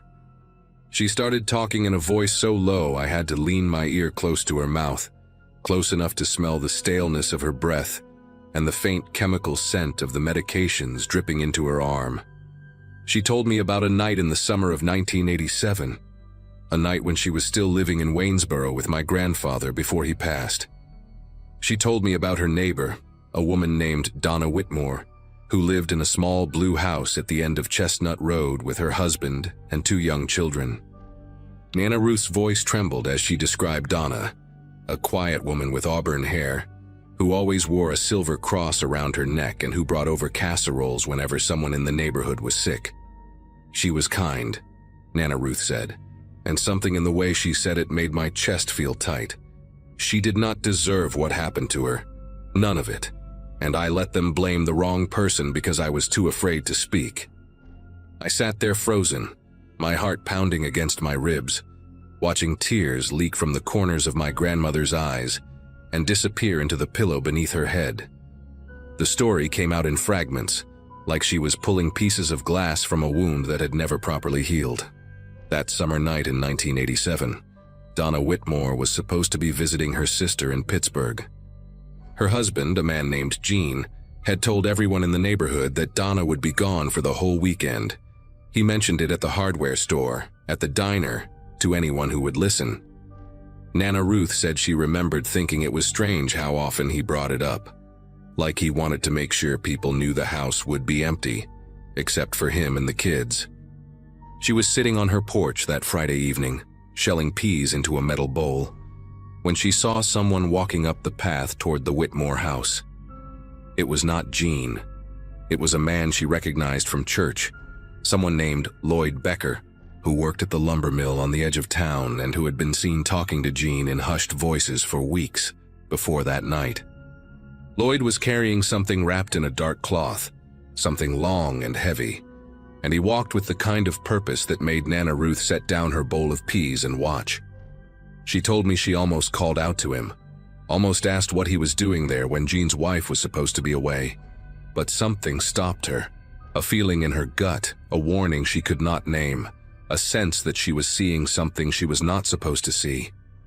She watched Lloyd disappear around the back of the Whitmore house, and she told herself it was none of her business, that he was probably just there to help Gene with some project, that there was nothing wrong with a man visiting his friend on a Friday night. She went inside and made dinner for my grandfather, and she tried to forget about the way Lloyd had walked, the way his shoulders were hunched like he was bracing for something. It was almost midnight when she heard the screaming. Even 30 years later, lying in that hospital bed, Nana Ruth's face twisted when she described the sound. Raw, animalistic, the kind of scream that does not sound human because humans are not supposed to feel that much pain. The screaming stopped after a few minutes, and then there were sirens, and then the flashing lights of police cars lit up the whole street in red and blue.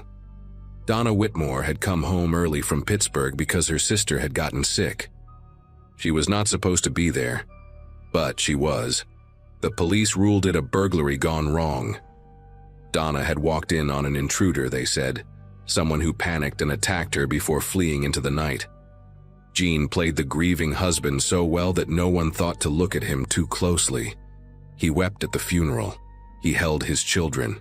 He accepted casseroles from the same neighbors who had received them from his dead wife. But there was a man who lived 2 streets over, a drifter named Terrence Gould, who had been in town for only a few months, doing odd jobs and sleeping in a room above the old feed store. Terrence had a record: petty theft, a bar fight that landed him 6 months in county jail, and he had no alibi for that Friday night because he had been drinking alone in his room. The police found a pawn ticket in his pocket for a silver necklace with a cross pendant, and that was enough. Terrence Gould was arrested, tried, and convicted of Donna Whitmore's murder within 8 months. He died in prison in 2003, still swearing he was innocent, still claiming he had bought that necklace from a man he met outside a bar and had no idea where it really came from. Nana Ruth's voice broke when she told me why she never said anything. Lloyd Becker was her brother.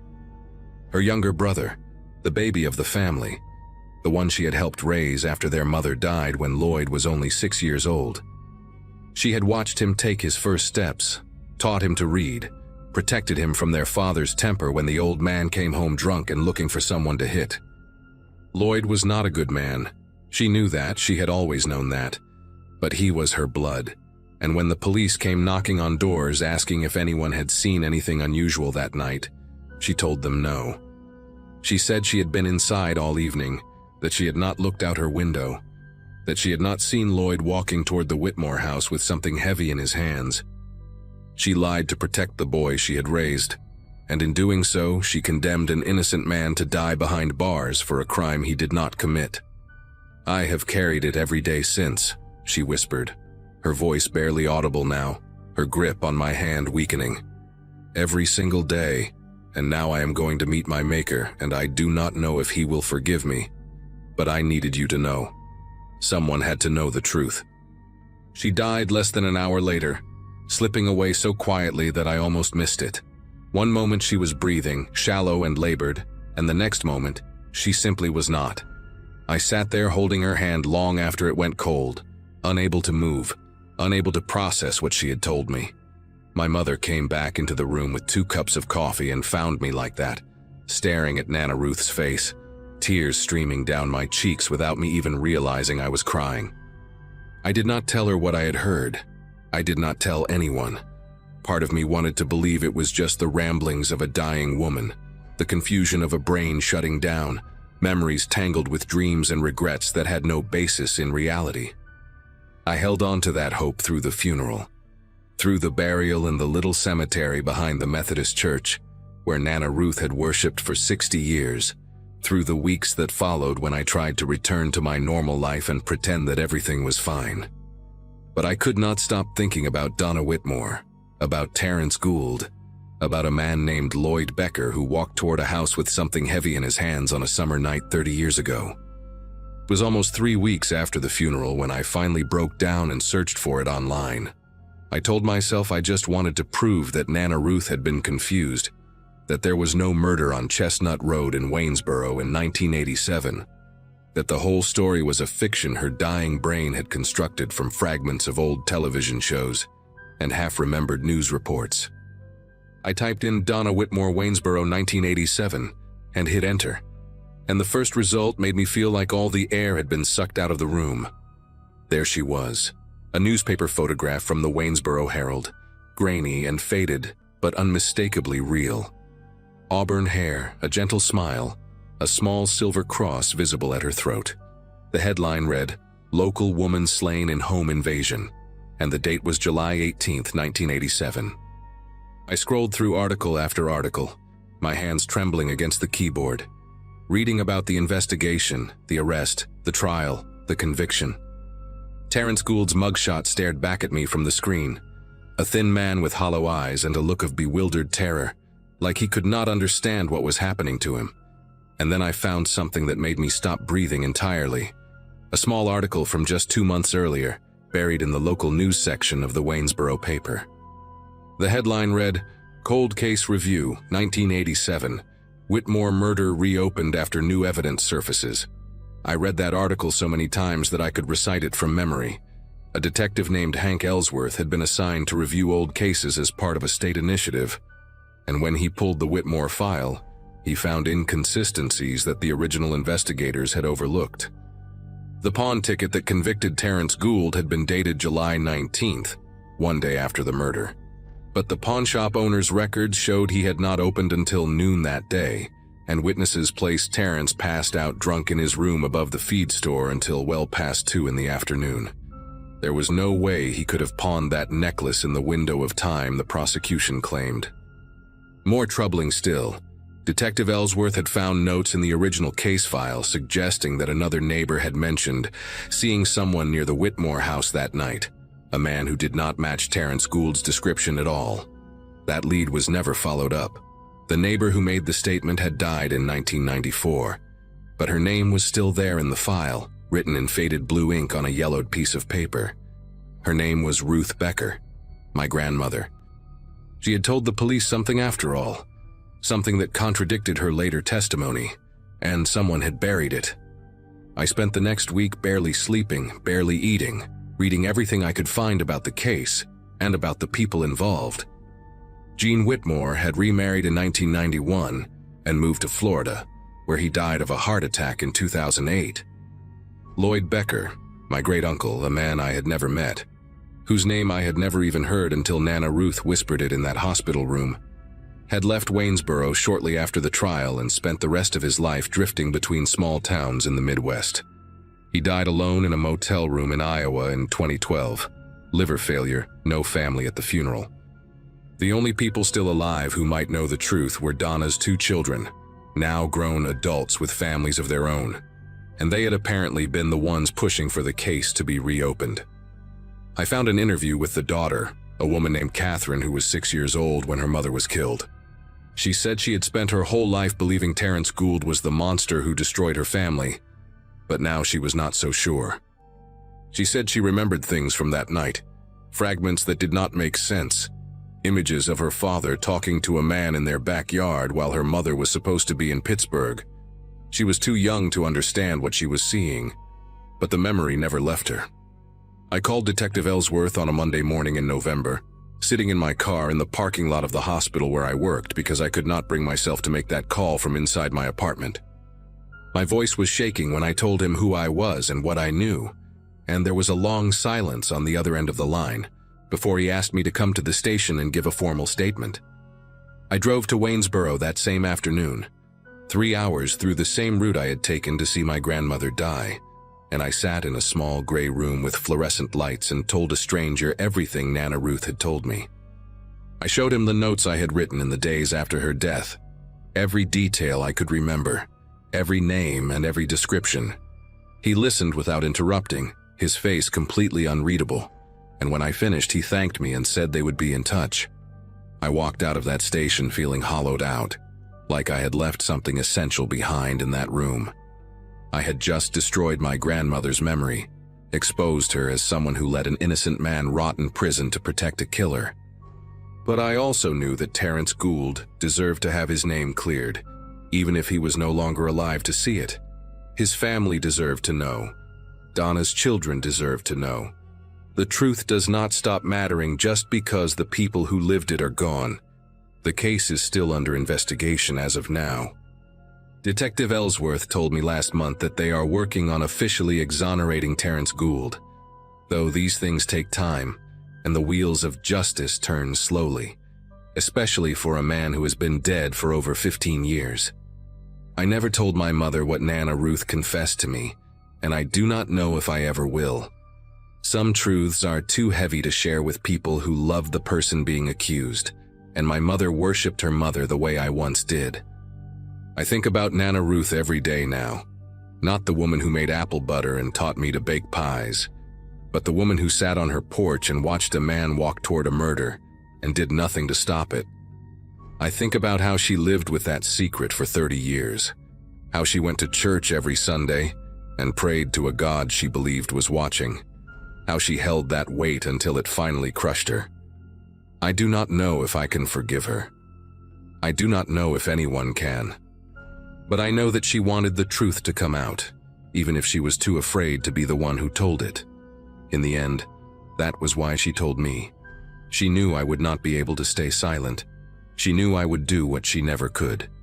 And maybe that was her way of making amends, passing the burden to someone strong enough to carry it into the light.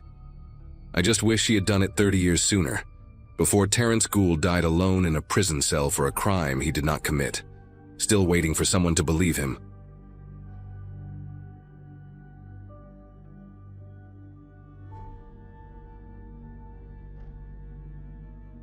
Grandma Evelyn called me on a Wednesday night, said she needed help going through some old boxes in the attic, and asked if I could come stay for the weekend.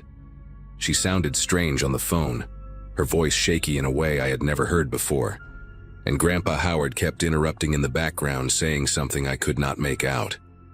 They lived on this 40-acre property in rural West Virginia, mostly forest and overgrown farmland, a place that had been in the family since before my mom was born. I had not visited since Thanksgiving 2 years prior, and guilt had been eating at me. So I told her yes, took Friday off work and made the 6-hour drive from Richmond. My friends thought it was sweet that I was helping my elderly grandparents. They had no idea what I was actually walking into. None of us did.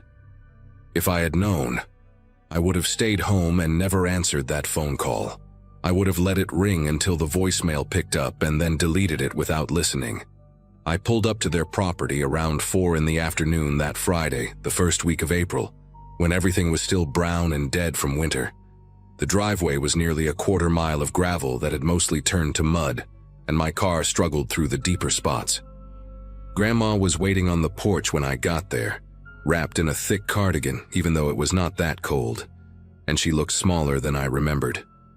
Grandpa stayed inside watching some game show on the old television, barely acknowledged me when I walked through the door with my overnight bag.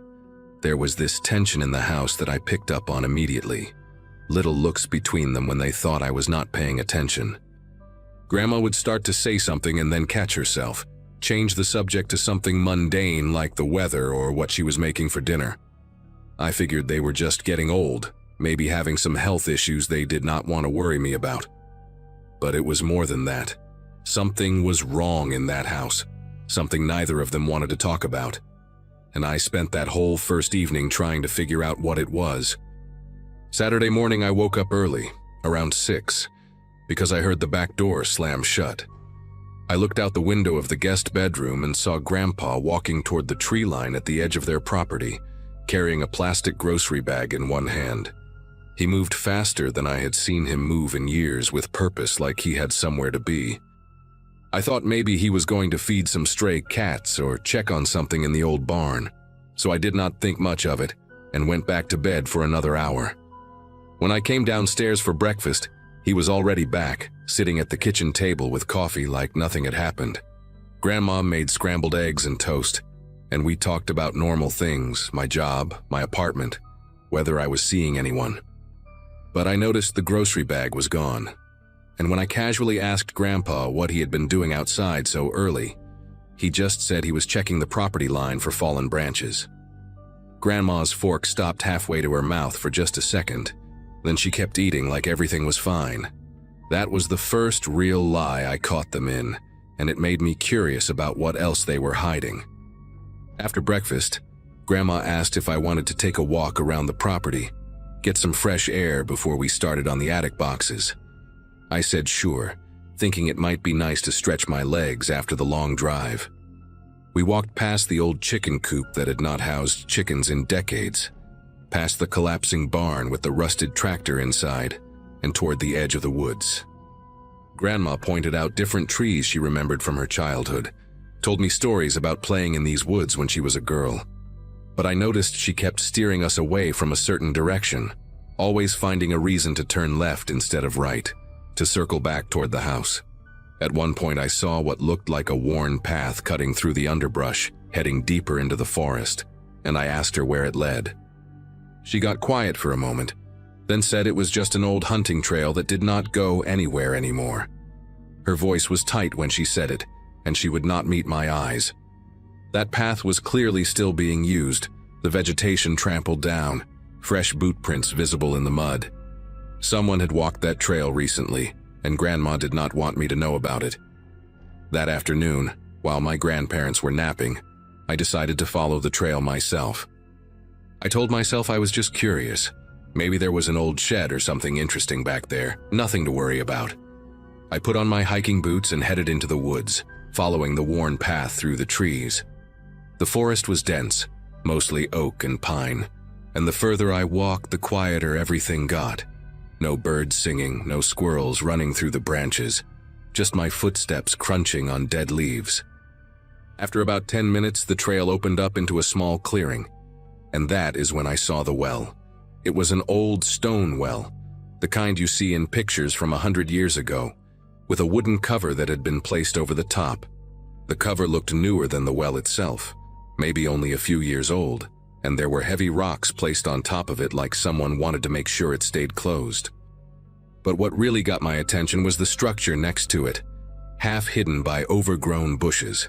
It looked like an old root cellar or storm shelter, a concrete entrance built into a small hill with a rusted metal door that was slightly ajar. I should have turned around right there. Every instinct told me to go back to the house and pretend I never found this place. But I kept thinking about Grandpa sneaking out at dawn with that grocery bag, about Grandma steering me away from this direction, about all the strange looks and half-finished sentences. So I walked over to the shelter and pulled the door open wider. The hinges screamed with rust and a smell hit me immediately, damp earth and something else, something stale and human. I used my phone flashlight to look inside, and my heart started pounding so hard I could feel it in my throat. There were stairs leading down into darkness, maybe 8 or 10 concrete steps, and at the bottom I could see a small room. Someone had been living down there. There was a cot with blankets piled on it, empty water bottles scattered on the floor, canned food stacked against the wall, a bucket in the corner that I did not want to think about. And on the walls, written in what looked like marker or maybe charcoal, were words. Sentences. Please. I made myself go down those stairs even though every part of me wanted to run. And I started reading what was written on those concrete walls. The handwriting was messy, desperate. Some of it scratched so hard into the concrete that whoever wrote it must have broken the marker or charcoal more than once. The first thing I read was near the door, at eye level, and it said, "Please don't send me back, they will kill me." No punctuation, no capitals, just raw fear put into words. Further along the wall, there was more. I did what you asked, I stayed quiet. And then, in bigger letters near the cot, "How long do I have to stay here?" There were tally marks scratched into one section of the wall, grouped in sets of 5, and I counted them twice to make sure. 117 days. Someone had been down here for almost 4 months, marking each day, waiting for something. The most recent writing was near the stairs, and it was different from the rest, calmer somehow, more resigned. It just said, "They are good people, they are trying to help me, I know that now." That one disturbed me more than all the desperate pleas combined. It sounded like something a person would write after they had given up, after they had accepted whatever was happening to them. I took pictures of everything with my phone, my hands trembling so badly that half of them came out blurry. I searched the rest of the shelter, looking for anything that might tell me who had been kept down here. Under the cot, I found a small pile of clothes, a worn flannel shirt and jeans that looked like they belonged to a man, maybe medium build. There was a paperback book with the cover torn off, some kind of thriller from what I could tell, with pages dog-eared throughout. In the corner behind the food cans, I found a wallet. It was old, the leather cracked and faded, and inside there was no money, no credit cards, just a West Virginia driver's license. The photo showed a man in his 30s, thin face, dark hair, tired eyes. The name on the license was Curtis Allen Webb, and according to the birth date, he would have been 34 when the license was issued. The issue date was 2015, which meant it had expired years ago. I stared at that face for a long time, trying to understand what I was looking at. Who was this man? Why had my grandparents been keeping him in an underground shelter on their property? And where was he now? The cot had not been slept in recently. The blankets were cold, and there was a layer of dust on everything. Whoever Curtis Webb was, he had not been down here for a while, but someone was still maintaining this place, still coming out here. The grocery bag Grandpa had carried that morning had to be connected somehow. I put the wallet in my pocket and climbed back up those stairs, my legs shaking so bad I had to grip the railing to keep from falling. When I got outside, I looked at the well again, really looked at it this time. The wooden cover was thick, solid, built to hold weight. Those rocks on top were not decoration, they were there to keep something in or keep someone out. I walked over and tried to move one of the rocks, but it was heavier than it looked, maybe 40 or 50 pounds. I managed to slide it to the side, then another one until I could lift the edge of the wooden cover just enough to peer inside. The smell that came up was horrible, wet and rotten, like standing water mixed with decay. I shined my phone flashlight down into the darkness, but the well was deep, maybe 30 feet, and I could not see the bottom clearly. There was water down there, black and still, and something floating on the surface. It looked like fabric, maybe cloth, bunched up and waterlogged. I could not tell what it was, and I did not want to know. I dropped the cover back down, shoved the rocks into place, and walked back to the house as fast as I could without running. My grandparents were awake when I got back, sitting in the living room watching television like nothing in the world was wrong. I stood in the doorway for a moment, looking at these two people I had known my whole life, trying to reconcile the grandparents who had taught me to fish and baked me birthday cakes with whatever was happening in that underground shelter. Grandma looked up and smiled at me, asked if I had enjoyed my walk. I said yes, it was nice, and then I went upstairs to the guest room and locked the door. I sat on the bed and pulled out the wallet, stared at Curtis Webb's face on that expired license. I searched his name on my phone, but the signal out there was terrible, barely one bar and nothing would load. I tried different combinations: Curtis Webb, West Virginia, Curtis Webb missing person, Curtis Webb obituary. The pages just kept spinning, never loading, and eventually I gave up. I needed to confront my grandparents, but I had no idea how to even start that conversation. "Hey Grandma, I found your underground bunker and the ID of the man you were keeping prisoner. Want to explain?" It sounded insane even in my own head, but I could not just pretend I had not seen what I saw. That shelter, those desperate words on the walls, the thing floating in the well. Something terrible had happened on this property, and my grandparents were at the center of it.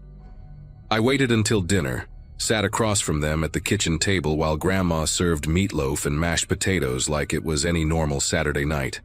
I could barely eat, just pushed the food around my plate, trying to find the right words. Finally, when Grandpa got up to refill his water glass, I pulled out the wallet and set it on the table. Grandma saw it first, and the color drained from her face so fast I thought she might faint. She grabbed the edge of the table with both hands, steadying herself, and whispered something I could not hear. Grandpa turned around, saw the wallet, and his whole body went rigid. For a long moment, nobody spoke.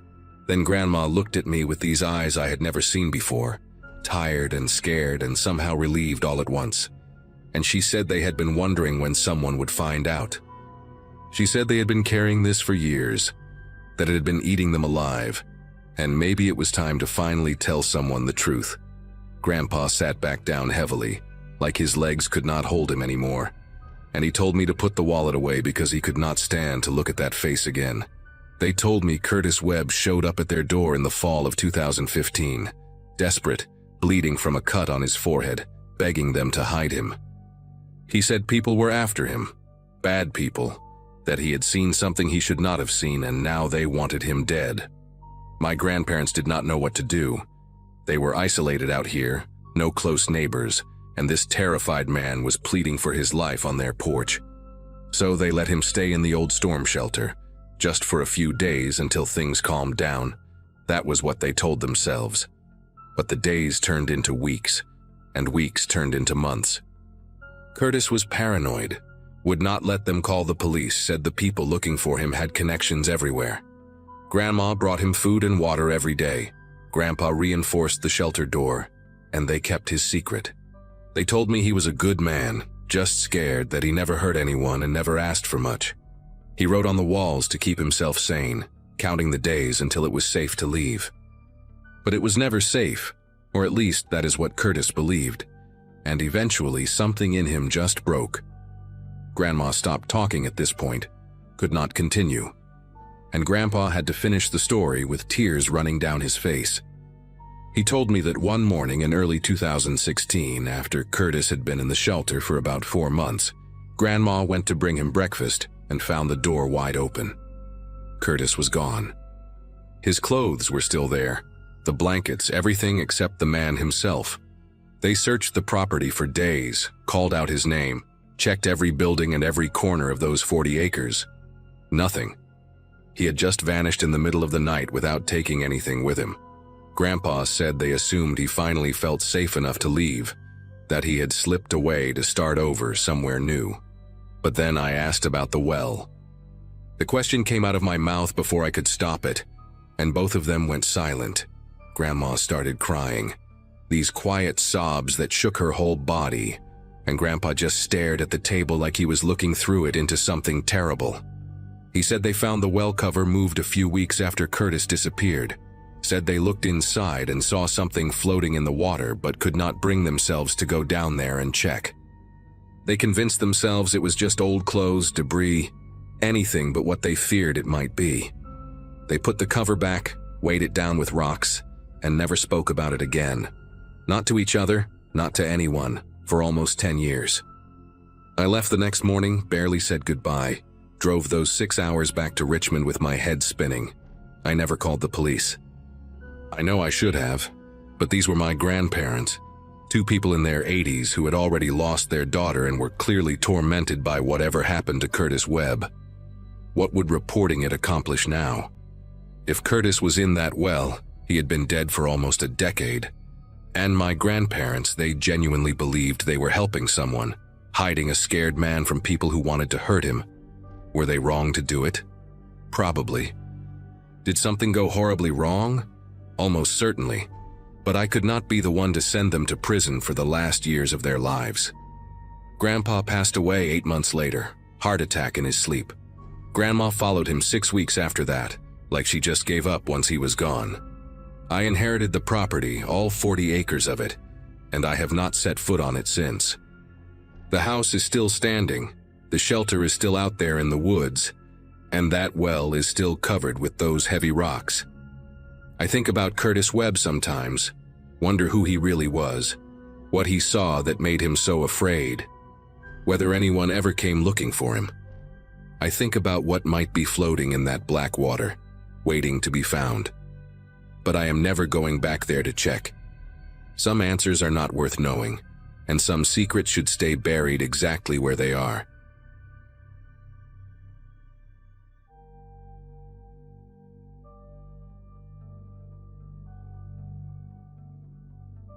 My grandmother waited until she was 83 years old to finally tell me the truth. I had driven down to Tucson to visit my grandparents, something I try to do every few months now that my grandfather's dementia has gotten worse.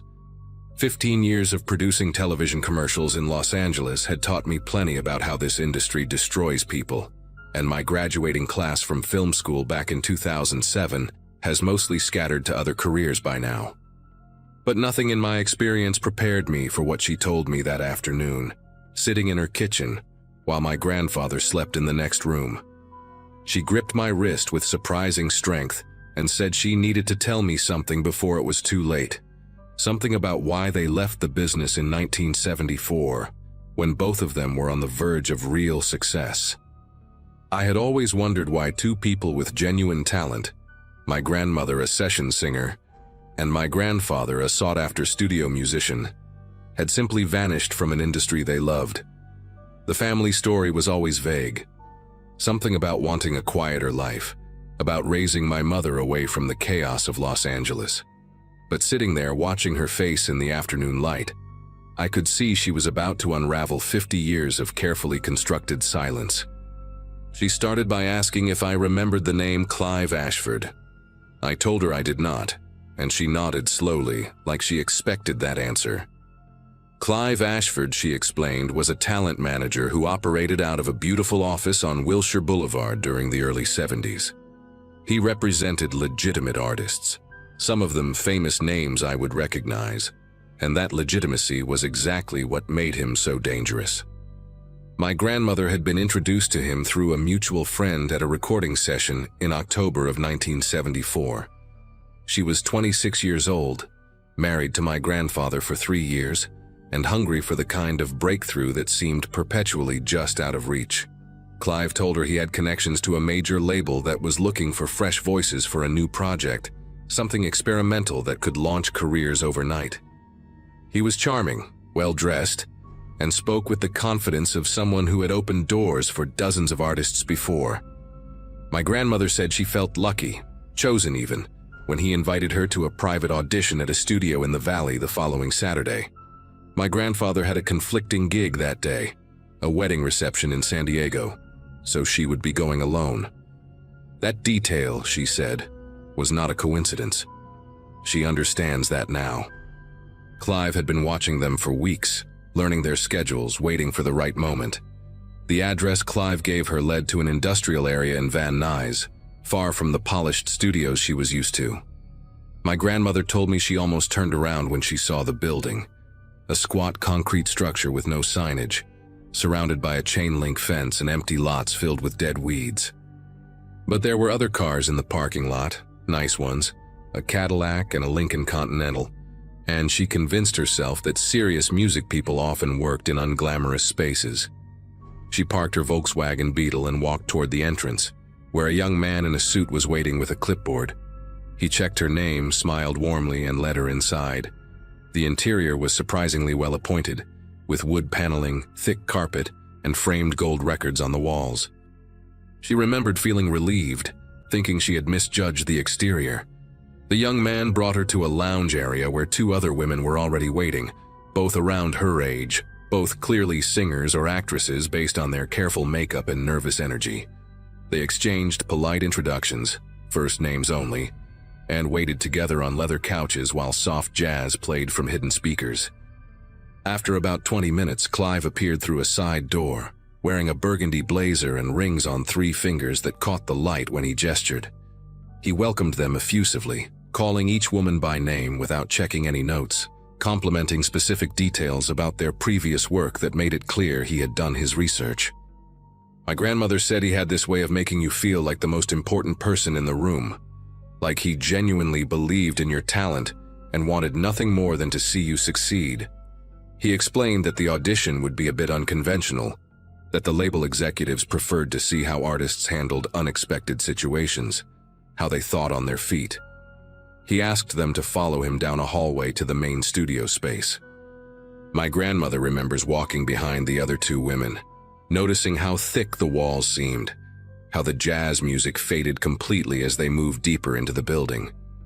When they reached a heavy metal door at the end of the corridor, Clive produced a key from his pocket and unlocked it with a theatrical flourish. He pushed it open and stepped aside, gesturing for them to enter. My grandmother was the last one through, and she heard the lock click shut behind her before she fully registered what she was seeing. The room was not a recording studio. It was a warehouse space, bare concrete floors and exposed pipes overhead, with industrial lighting that buzzed and flickered. In the center stood a long table covered with items that made no sense in context. Jewelry, watches, stacks of documents, a typewriter, several cameras, and what looked like bundles of cash wrapped in rubber bands. 3 men sat on folding chairs against the far wall, none of them dressed like music executives. They wore work clothes, denim and flannel, and they watched the women enter with expressions that my grandmother described as hungry, like they had been waiting a long time for this moment. Clive walked past the women toward the table, still smiling, still projecting that easy confidence. He picked up a manila folder and opened it, reading aloud from what appeared to be a script. He said they had been selected for a special opportunity, a chance to earn more money in one afternoon than most session singers made in a year. All they had to do was follow instructions. One of the other women, a blonde with a southern accent, asked what kind of instructions. Clive set down the folder and explained, in the same pleasant tone he might use to discuss recording schedules, that they would be driving to a location in Beverly Hills and retrieving certain items from a residence while the owners were away. My grandmother said the reality of the situation hit her like a physical blow. This was not an audition. This was a recruitment, and they were being asked to commit burglary. The other 2 women reacted differently than she expected. The blonde went pale and started crying quietly. But the 3rd woman, a brunette who had introduced herself as Francine, seemed almost unsurprised, like she had suspected something was wrong from the beginning but had come anyway. Clive continued talking, explaining that the homeowners were out of the country, that the security system had already been disabled by an inside contact, that the whole job would take less than an hour. He emphasized that no one would get hurt, that the items they were taking were insured, that the victims were wealthy people who would barely notice the loss. He made it sound reasonable, almost victimless. Then he mentioned the compensation. $10,000 each in cash paid immediately upon completion. My grandmother told me that even in her fear, even knowing this was deeply wrong, some part of her brain did the math. $10,000 in 1974 was more than she and my grandfather earned in 6 months combined.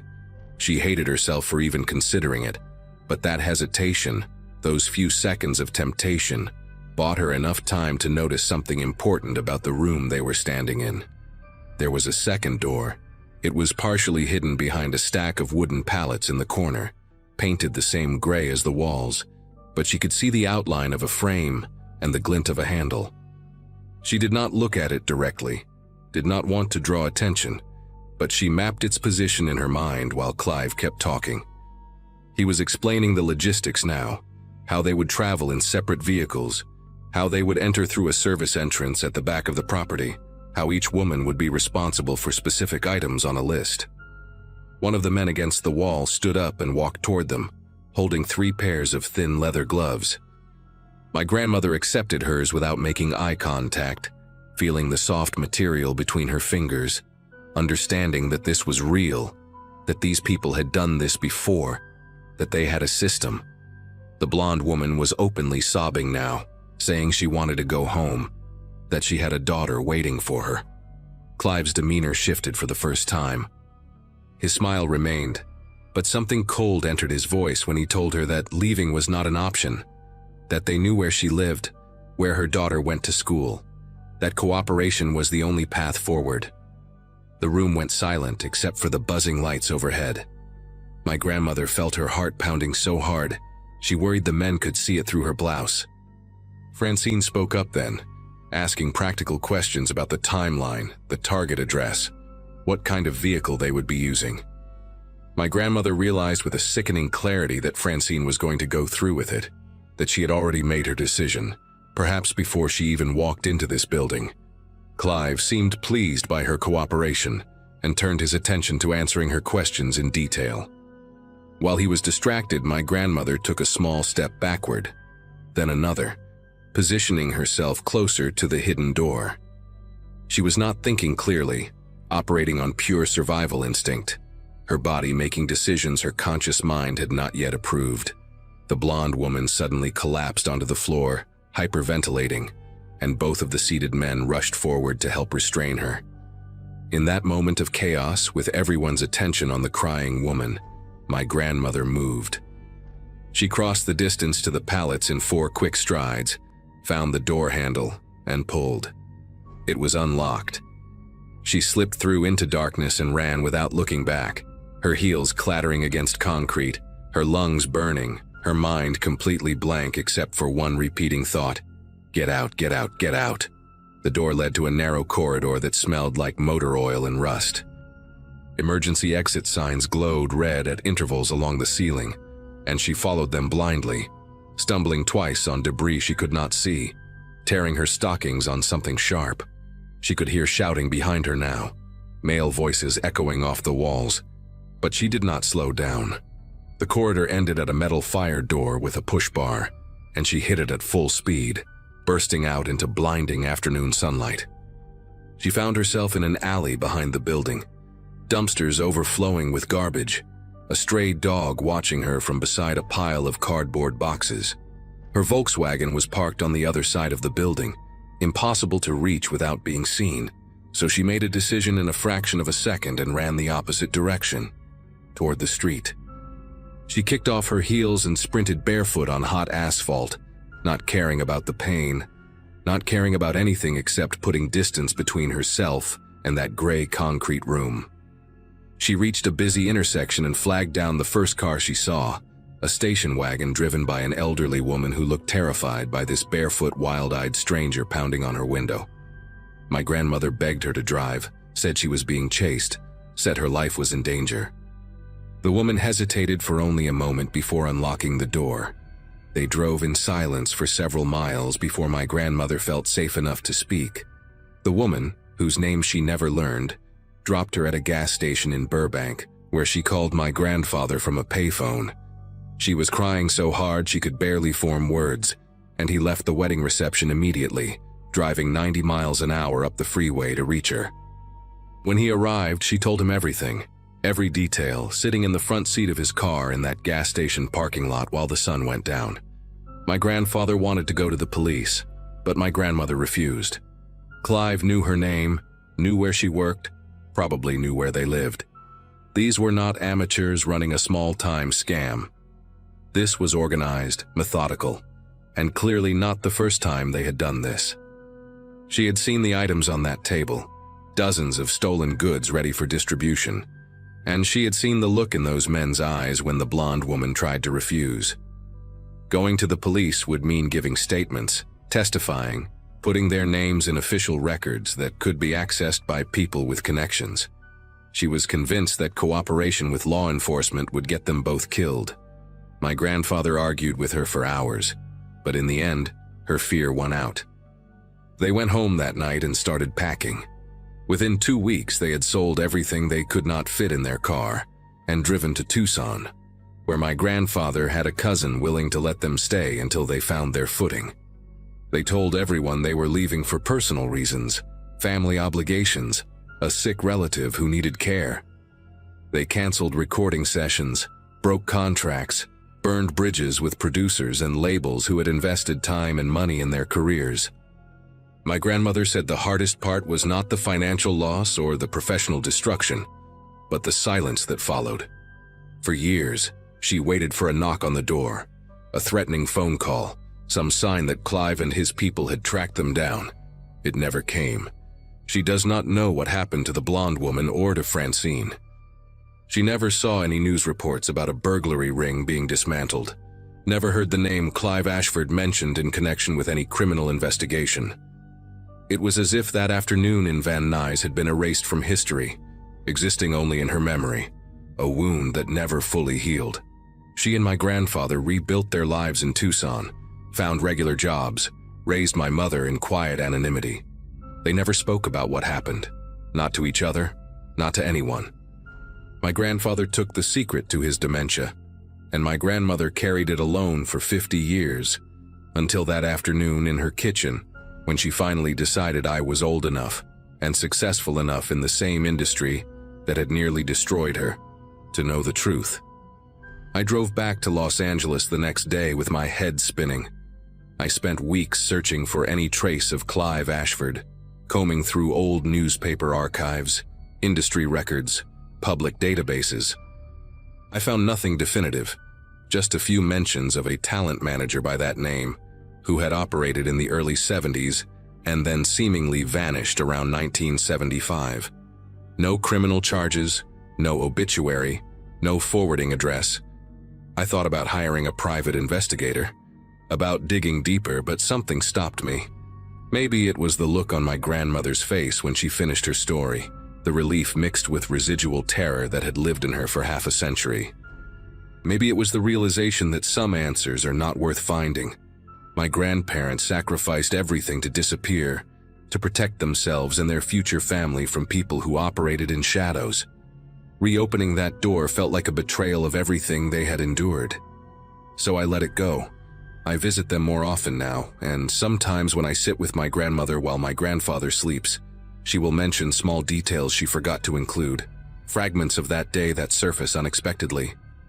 She told me recently that she still remembers the song playing in the lounge when she arrived. A Carpenter's track, something soft and hopeful that she can never listen to again without feeling sick. She told me she sometimes dreams about Francine, wonders if she went through with the job, wonders if she is still alive somewhere living with her own version of this secret. I do not have answers for her. All I can do is listen and make sure she knows that her story, their story, will not die when she does. Some truths deserve to be remembered, even the ones that never made it into any official record.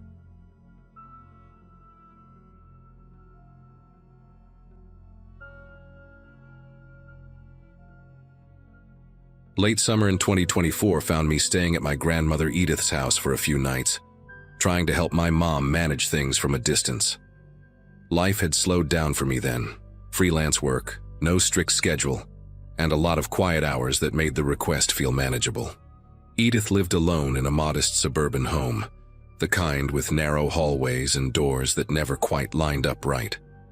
Her dementia had been getting worse, especially after sunset, but during the day she could still hold a conversation and joke about old TV shows.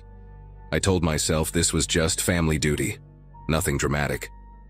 The first evening passed with mild confusion, repeated questions and a nervous habit of checking windows. Still, she recognized me, called me by name, and insisted on making tea she forgot to drink. I slept in the guest room, shoes by the bed, just in case she wandered. At that point, fear wasn't part of the equation yet. As daylight faded the next evening, her behavior shifted in a way I hadn't seen before. Edith stopped pacing and instead sat very still at the kitchen table, eyes sharp, listening to every sound in the house. Her voice dropped when she spoke, accusing me of touching her things, moving papers, opening drawers. She asked why I kept checking my phone and who I was reporting to. When I laughed it off, she slammed her hand on the table hard enough to rattle the silverware. The warmth she carried earlier vanished, replaced by something guarded and confrontational. She followed me from room to room, keeping a careful distance, watching my hands. Every light switch I touched earned a comment. By the time I retreated to the bedroom, my chest felt tight with unease I couldn't explain. That night unfolded slowly, stretched thin by the silence of the house. The door to the guest room closed with a soft click that didn't sound like it came from my side. A moment later, metal scraped against metal, deliberate and controlled. Edith's voice came through the door, calm and steady, explaining that she needed to lock it from the outside. She said she couldn't risk letting it move freely once the house settled. I asked what she meant, keeping my voice low so I wouldn't escalate things. She told me I knew exactly what she meant and accused me of pretending. Her footsteps moved away, followed by the sound of another lock turning somewhere down the hall. Sleep never came. I sat on the bed, listening to the house breathe, counting every creak. Morning light spilled into the room through the blinds, ordinary and cruel in how normal it felt. The door opened easily when I tried it, though the frame was gouged with fresh scratches around the lock plate. The metal looked bent, stressed, as if someone had fought it from the outside.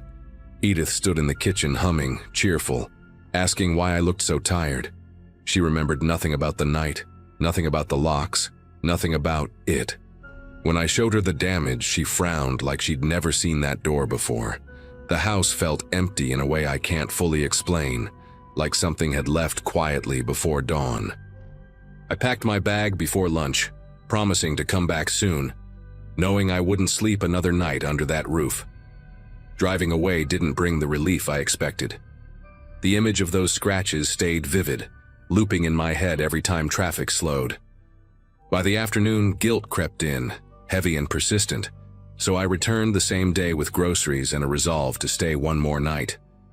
Edith greeted me warmly, apologetic for being difficult lately, though she couldn't explain what that meant. I inspected the doors again while she wasn't looking. The damaged locks were still there, deeper than I remembered, like grooves pressed with intent. I told myself stress had sharpened my imagination. As the sun dipped lower, shadows stretched across the hallway and she stopped smiling mid-sentence, eyes narrowing as if she'd heard a voice I couldn't. Dinner went untouched. She asked me to sit where she could see me. Once darkness settled, Edith's alertness returned sharper than before. She whispered instead of speaking, warning me not to move too fast, not to test her patience. Every few minutes she checked the hallway, pressing her ear to the wall, nodding as if listening to instructions. When I suggested calling my mom, her face hardened and she accused me of signaling. She blocked the kitchen doorway with a chair, explaining that pathways mattered at night. The house felt smaller with every adjustment she made, furniture dragged into odd positions, lamps unplugged. When I finally excused myself to the bedroom, she followed, standing just far enough away that I couldn't read her expression clearly. The door closed between us, and I waited for the sound I dreaded. This time the locks came quickly, firm clicks followed by the unmistakable scrape of force. Edith spoke through the door again, steady and patient, saying tonight was worse, that it was learning. She said she could hear it breathing near the vents, and that it copied footsteps when it moved. I asked her to unlock the door, trying to reason, but she only replied that love sometimes meant restraint. Something brushed the other side of the door, slow and deliberate, not heavy, but intentional enough to make my pulse race. The ceiling vent rattled once, then fell silent. I sat on the floor until my legs went numb, listening to her whisper instructions to someone who wasn't there. Morning arrived muted and gray. Edith slept in her chair, hands folded, peaceful. She laughed when I asked about the night, insisting she'd gone to bed early. The scratches on the lock were worse, curling outward like metal peeled back with fingernails. I took photos, called my mom, and arranged for in-home care that same day. When the caregiver arrived, Edith stood close to me, gripping my sleeve, quietly asking if I'd told them about it. I didn't answer. Leaving that house felt final this time, not rushed, just necessary. Whatever she believed she was protecting us from, I couldn't stay long enough to find out. I didn't go back after that day, but the house didn't leave my thoughts. Over the next week, the caregiver called twice to ask questions that made my chest tighten. She mentioned Edith insisting certain doors stay sealed after sunset, and refusing to sleep unless chairs were wedged under handles. One evening, the caregiver found Edith standing in the hallway, pressing her palm flat against a bedroom door, listening. When asked what she was doing, Edith said she was checking whether it had learned patience yet. The caregiver laughed it off at first, assuming it was part of the illness. Then she noticed the vents had been covered with towels, tightly packed, as if to block airflow. No one could explain how Edith had the strength to do that alone. A week later, a locksmith was brought in to replace the damaged hardware. He called me directly, sounding unsettled, asking what kind of force could cause that kind of wear from the outside. He said the grooves weren't consistent with tools, more like repeated pressure from something uneven. While he worked, Edith sat at the kitchen table, calm and polite, offering him candy she kept in her pocket. She told him not to worry, that it wouldn't try anything during the day. When he asked what she meant, she just smiled and said daylight made rules simpler. He finished faster than planned and refused to stay past dusk. That was the first time someone else reacted the way I had. The final incident happened less than a month later. The caregiver arrived one morning to find Edith locked inside her bedroom, door sealed from the outside, furniture dragged into place. Edith answered through the door, annoyed at being disturbed, explaining she'd done it herself to keep things contained. She was unharmed, lucid once the door was opened, and confused by everyone's concern. Adult services stepped in after that, and she was moved to a facility where nights were supervised and doors couldn't be locked manually. The house was sold not long after, emptied quickly, no questions asked. I never asked the new owners how the nights felt there. Some things don't need confirmation. I still think about the way she spoke, how calm she was when she said she couldn't let it roam. Dementia explains a lot, but it doesn't explain the damage or the way multiple people felt watched after dark in that house. Maybe she believed she was protecting us from something imaginary, or maybe fear gave her strength and purpose when her mind was failing. What I know is this. After she moved out, no more locks were scratched, no doors sealed themselves, and no one reported sounds in the vents. Whatever she thought she was keeping in check, it stopped the moment she left. And that's the part I don't try to rationalize anymore.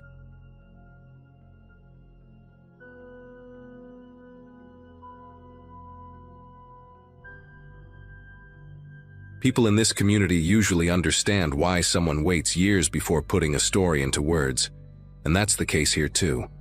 I'm writing about something that happened during the last stretch of my childhood, in a quiet town where routines mattered more than questions.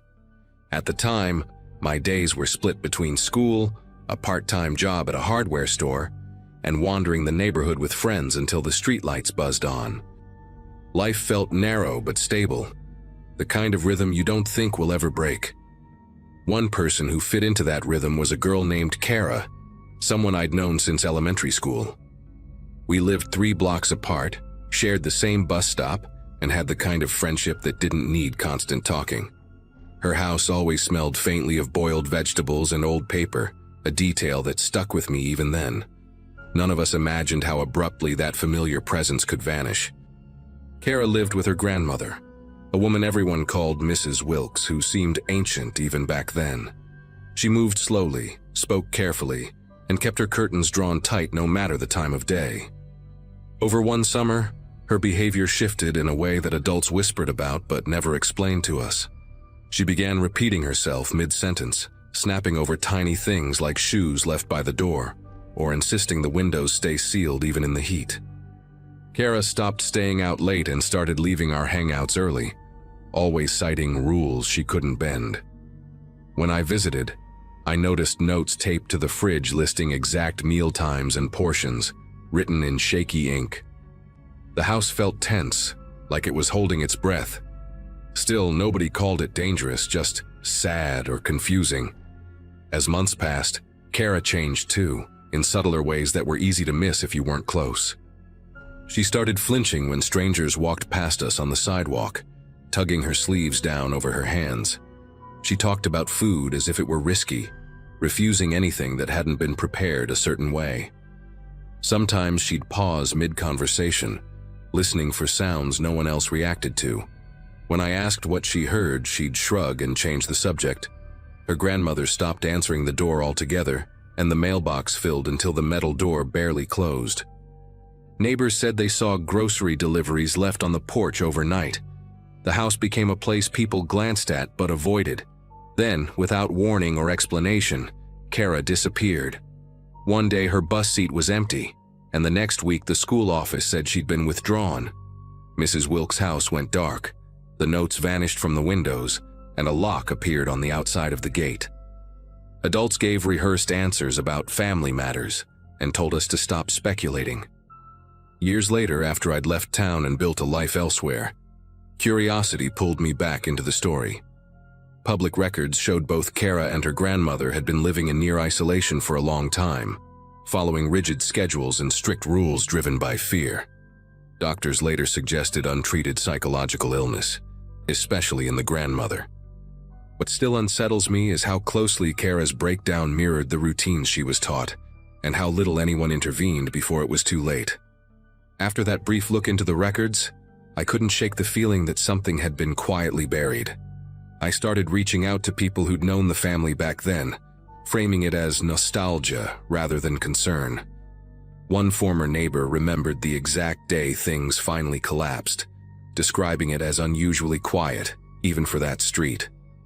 According to her, Mrs. Wilkes had stopped allowing any noise in the house, including the radio or television. Kara had been pulled out of school weeks earlier and was rarely seen outside.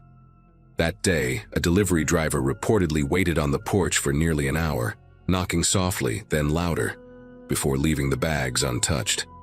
No one saw movement behind the curtains. The silence bothered people more than shouting ever would have. I tracked down a retired social worker who had briefly reviewed the case years after the disappearance. She spoke carefully, choosing words like she was still being recorded. She explained that the grandmother had developed severe paranoia, centered around contamination and outside influence. Her routines weren't just habits but protective rituals, enforced with absolute authority. Kara's role shifted from child to participant, then to enforcer, mirroring behaviors that kept them safe. The records noted that Kara resisted at first, sneaking food or lingering at windows.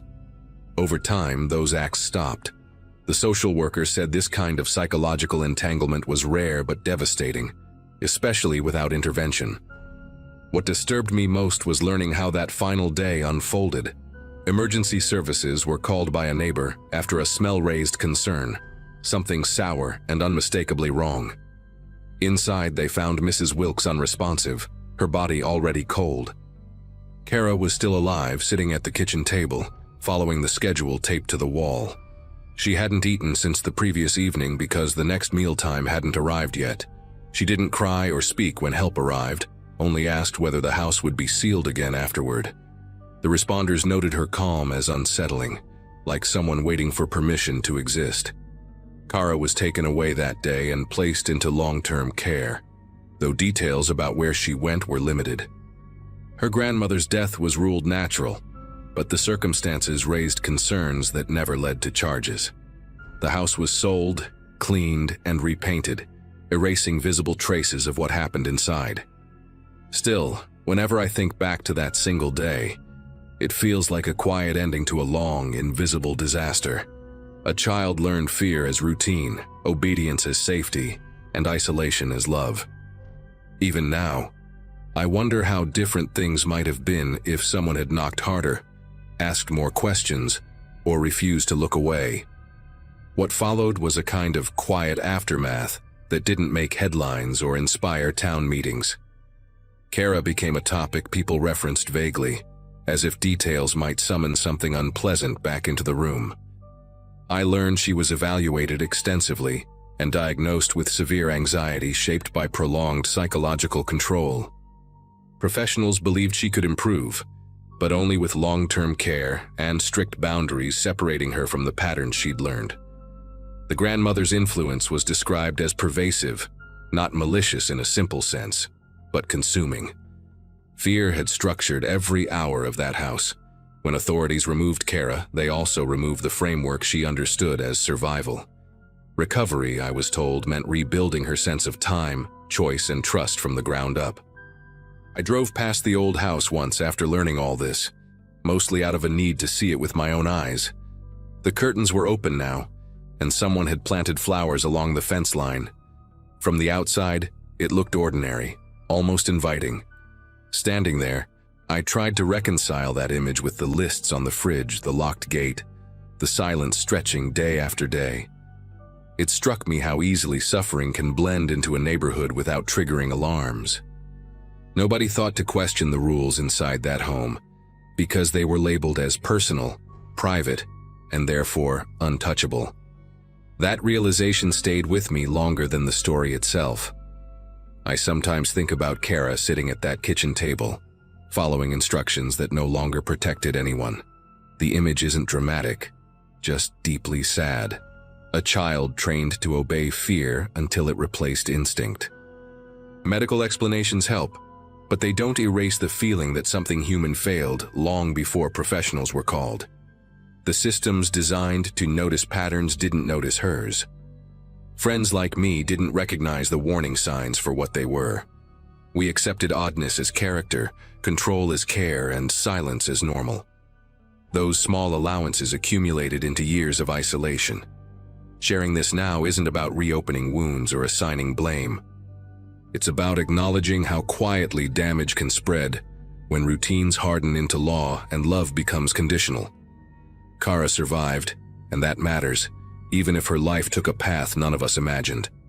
The house moved on, the town moved on, and most people forgot. I didn't, and I probably never will. Some stories don't end with answers, only with the knowledge that attention, when delayed, can change everything. That's the part I carry with me, and the reason I finally wrote this down.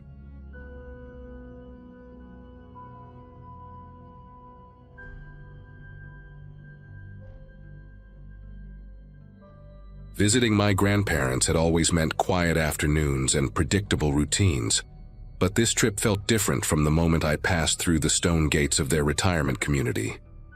They had moved there less than a year earlier, drawn by glossy brochures promising longevity, comfort, and next-level wellness. The place looked more like a luxury resort than a senior complex. All glass facades, manicured hedges, and staff dressed in spotless white uniforms. Everyone I saw walking the paths looked unsettlingly healthy, with straight posture, bright eyes, and skin that didn't match their age. It was impressive at first, almost comforting, like proof that my grandparents were in good hands. Still, something about the silence bothered me, the way conversations stopped when staff passed by. My grandfather, Harold, hugged me tightly but didn't linger, glancing toward the main building as if he were being timed.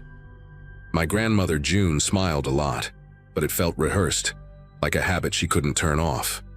That first evening, I chalked it up to adjusting to a new environment and told myself I was overthinking things. Staying in their guest suite came with a stack of printed rules left neatly on the table, heavier than what you'd expect for a simple visit. Visiting hours were strict, meals were mandatory at assigned times, and certain hallways were clearly marked as off-limits. One rule stood out more than the rest, stating that guests were not permitted to interfere with any medical or wellness-related activities. I asked June about it casually, trying to sound curious instead of concerned. She deflected immediately, talking instead about how good the food was and how much better she slept now. Harold barely spoke, nodding along but keeping his eyes fixed on his plate.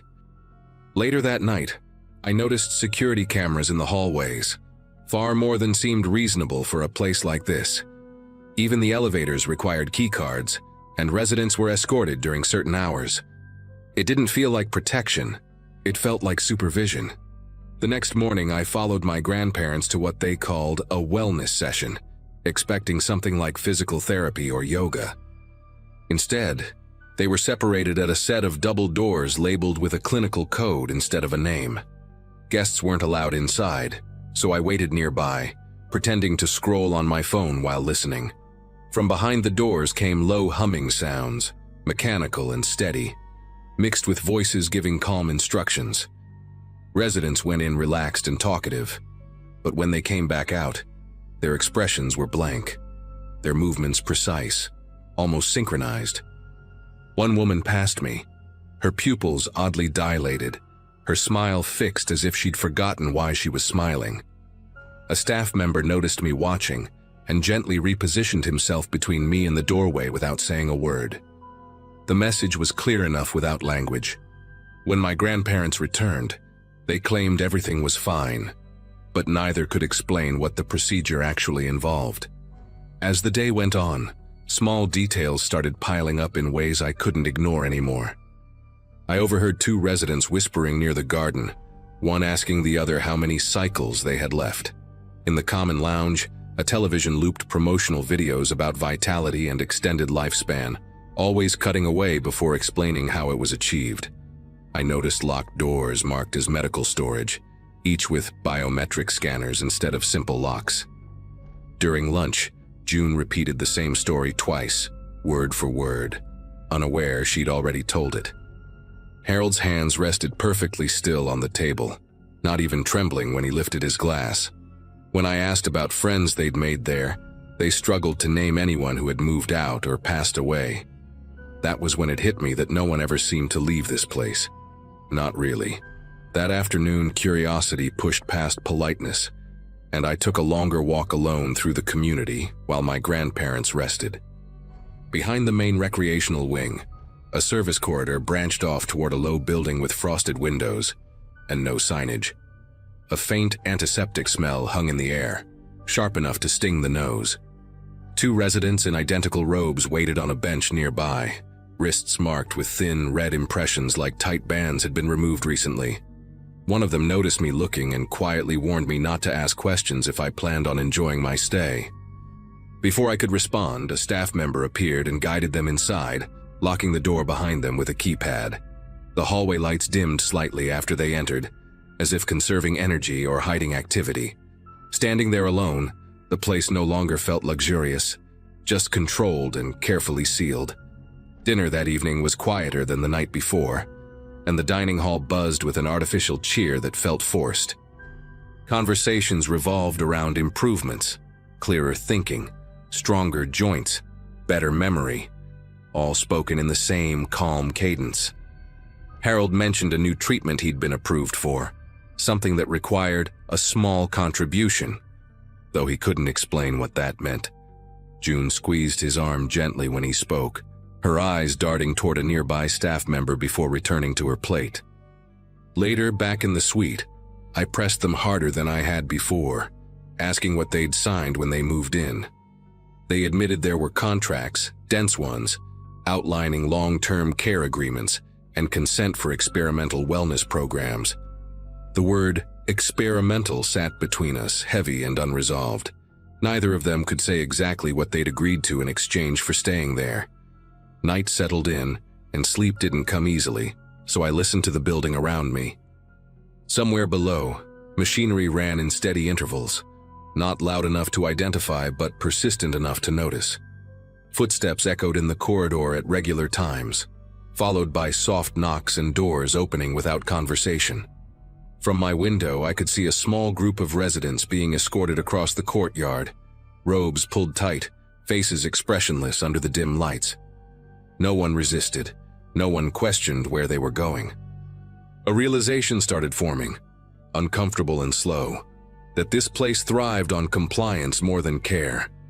Longevity wasn't being offered freely. It was being traded for something unspoken.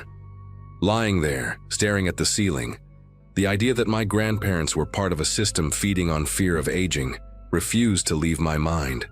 By morning, resolve replaced hesitation, and I confronted a staff supervisor in the lobby, asking directly what these procedures involved. The response was smooth and rehearsed, full of vague language about regenerative therapies and cognitive preservation. When I mentioned residents not remembering basic details or repeating themselves, her tone shifted just slightly, enough to notice. She reminded me that participation was voluntary and that extended life required commitment and sacrifice. That word again, sacrifice, echoed louder than anything else she said. When I returned to the suite, Harold and June were already dressed, ready for another session they hadn't told me about. They insisted I should enjoy the amenities while I could, speaking as if time there was limited for visitors like me. Watching them walk away with their assigned escort, the distance between suspicion and certainty finally closed. I couldn't let it end there, so I made one last attempt to reach them before leaving, catching Harold alone near the garden just before lunch. Up close, the changes were impossible to ignore, not dramatic but deeply wrong in subtle ways. His gaze lingered a second too long before recognizing me, and his voice carried a flat steadiness that didn't belong to him. He talked about how aging was a choice people made when they stopped investing in themselves, repeating phrases I'd heard in the promotional videos. When I asked if he was happy, he paused, searching for the word like it had slipped out of reach. June appeared beside him, guiding him away gently, thanking me for visiting with a politeness that felt practiced.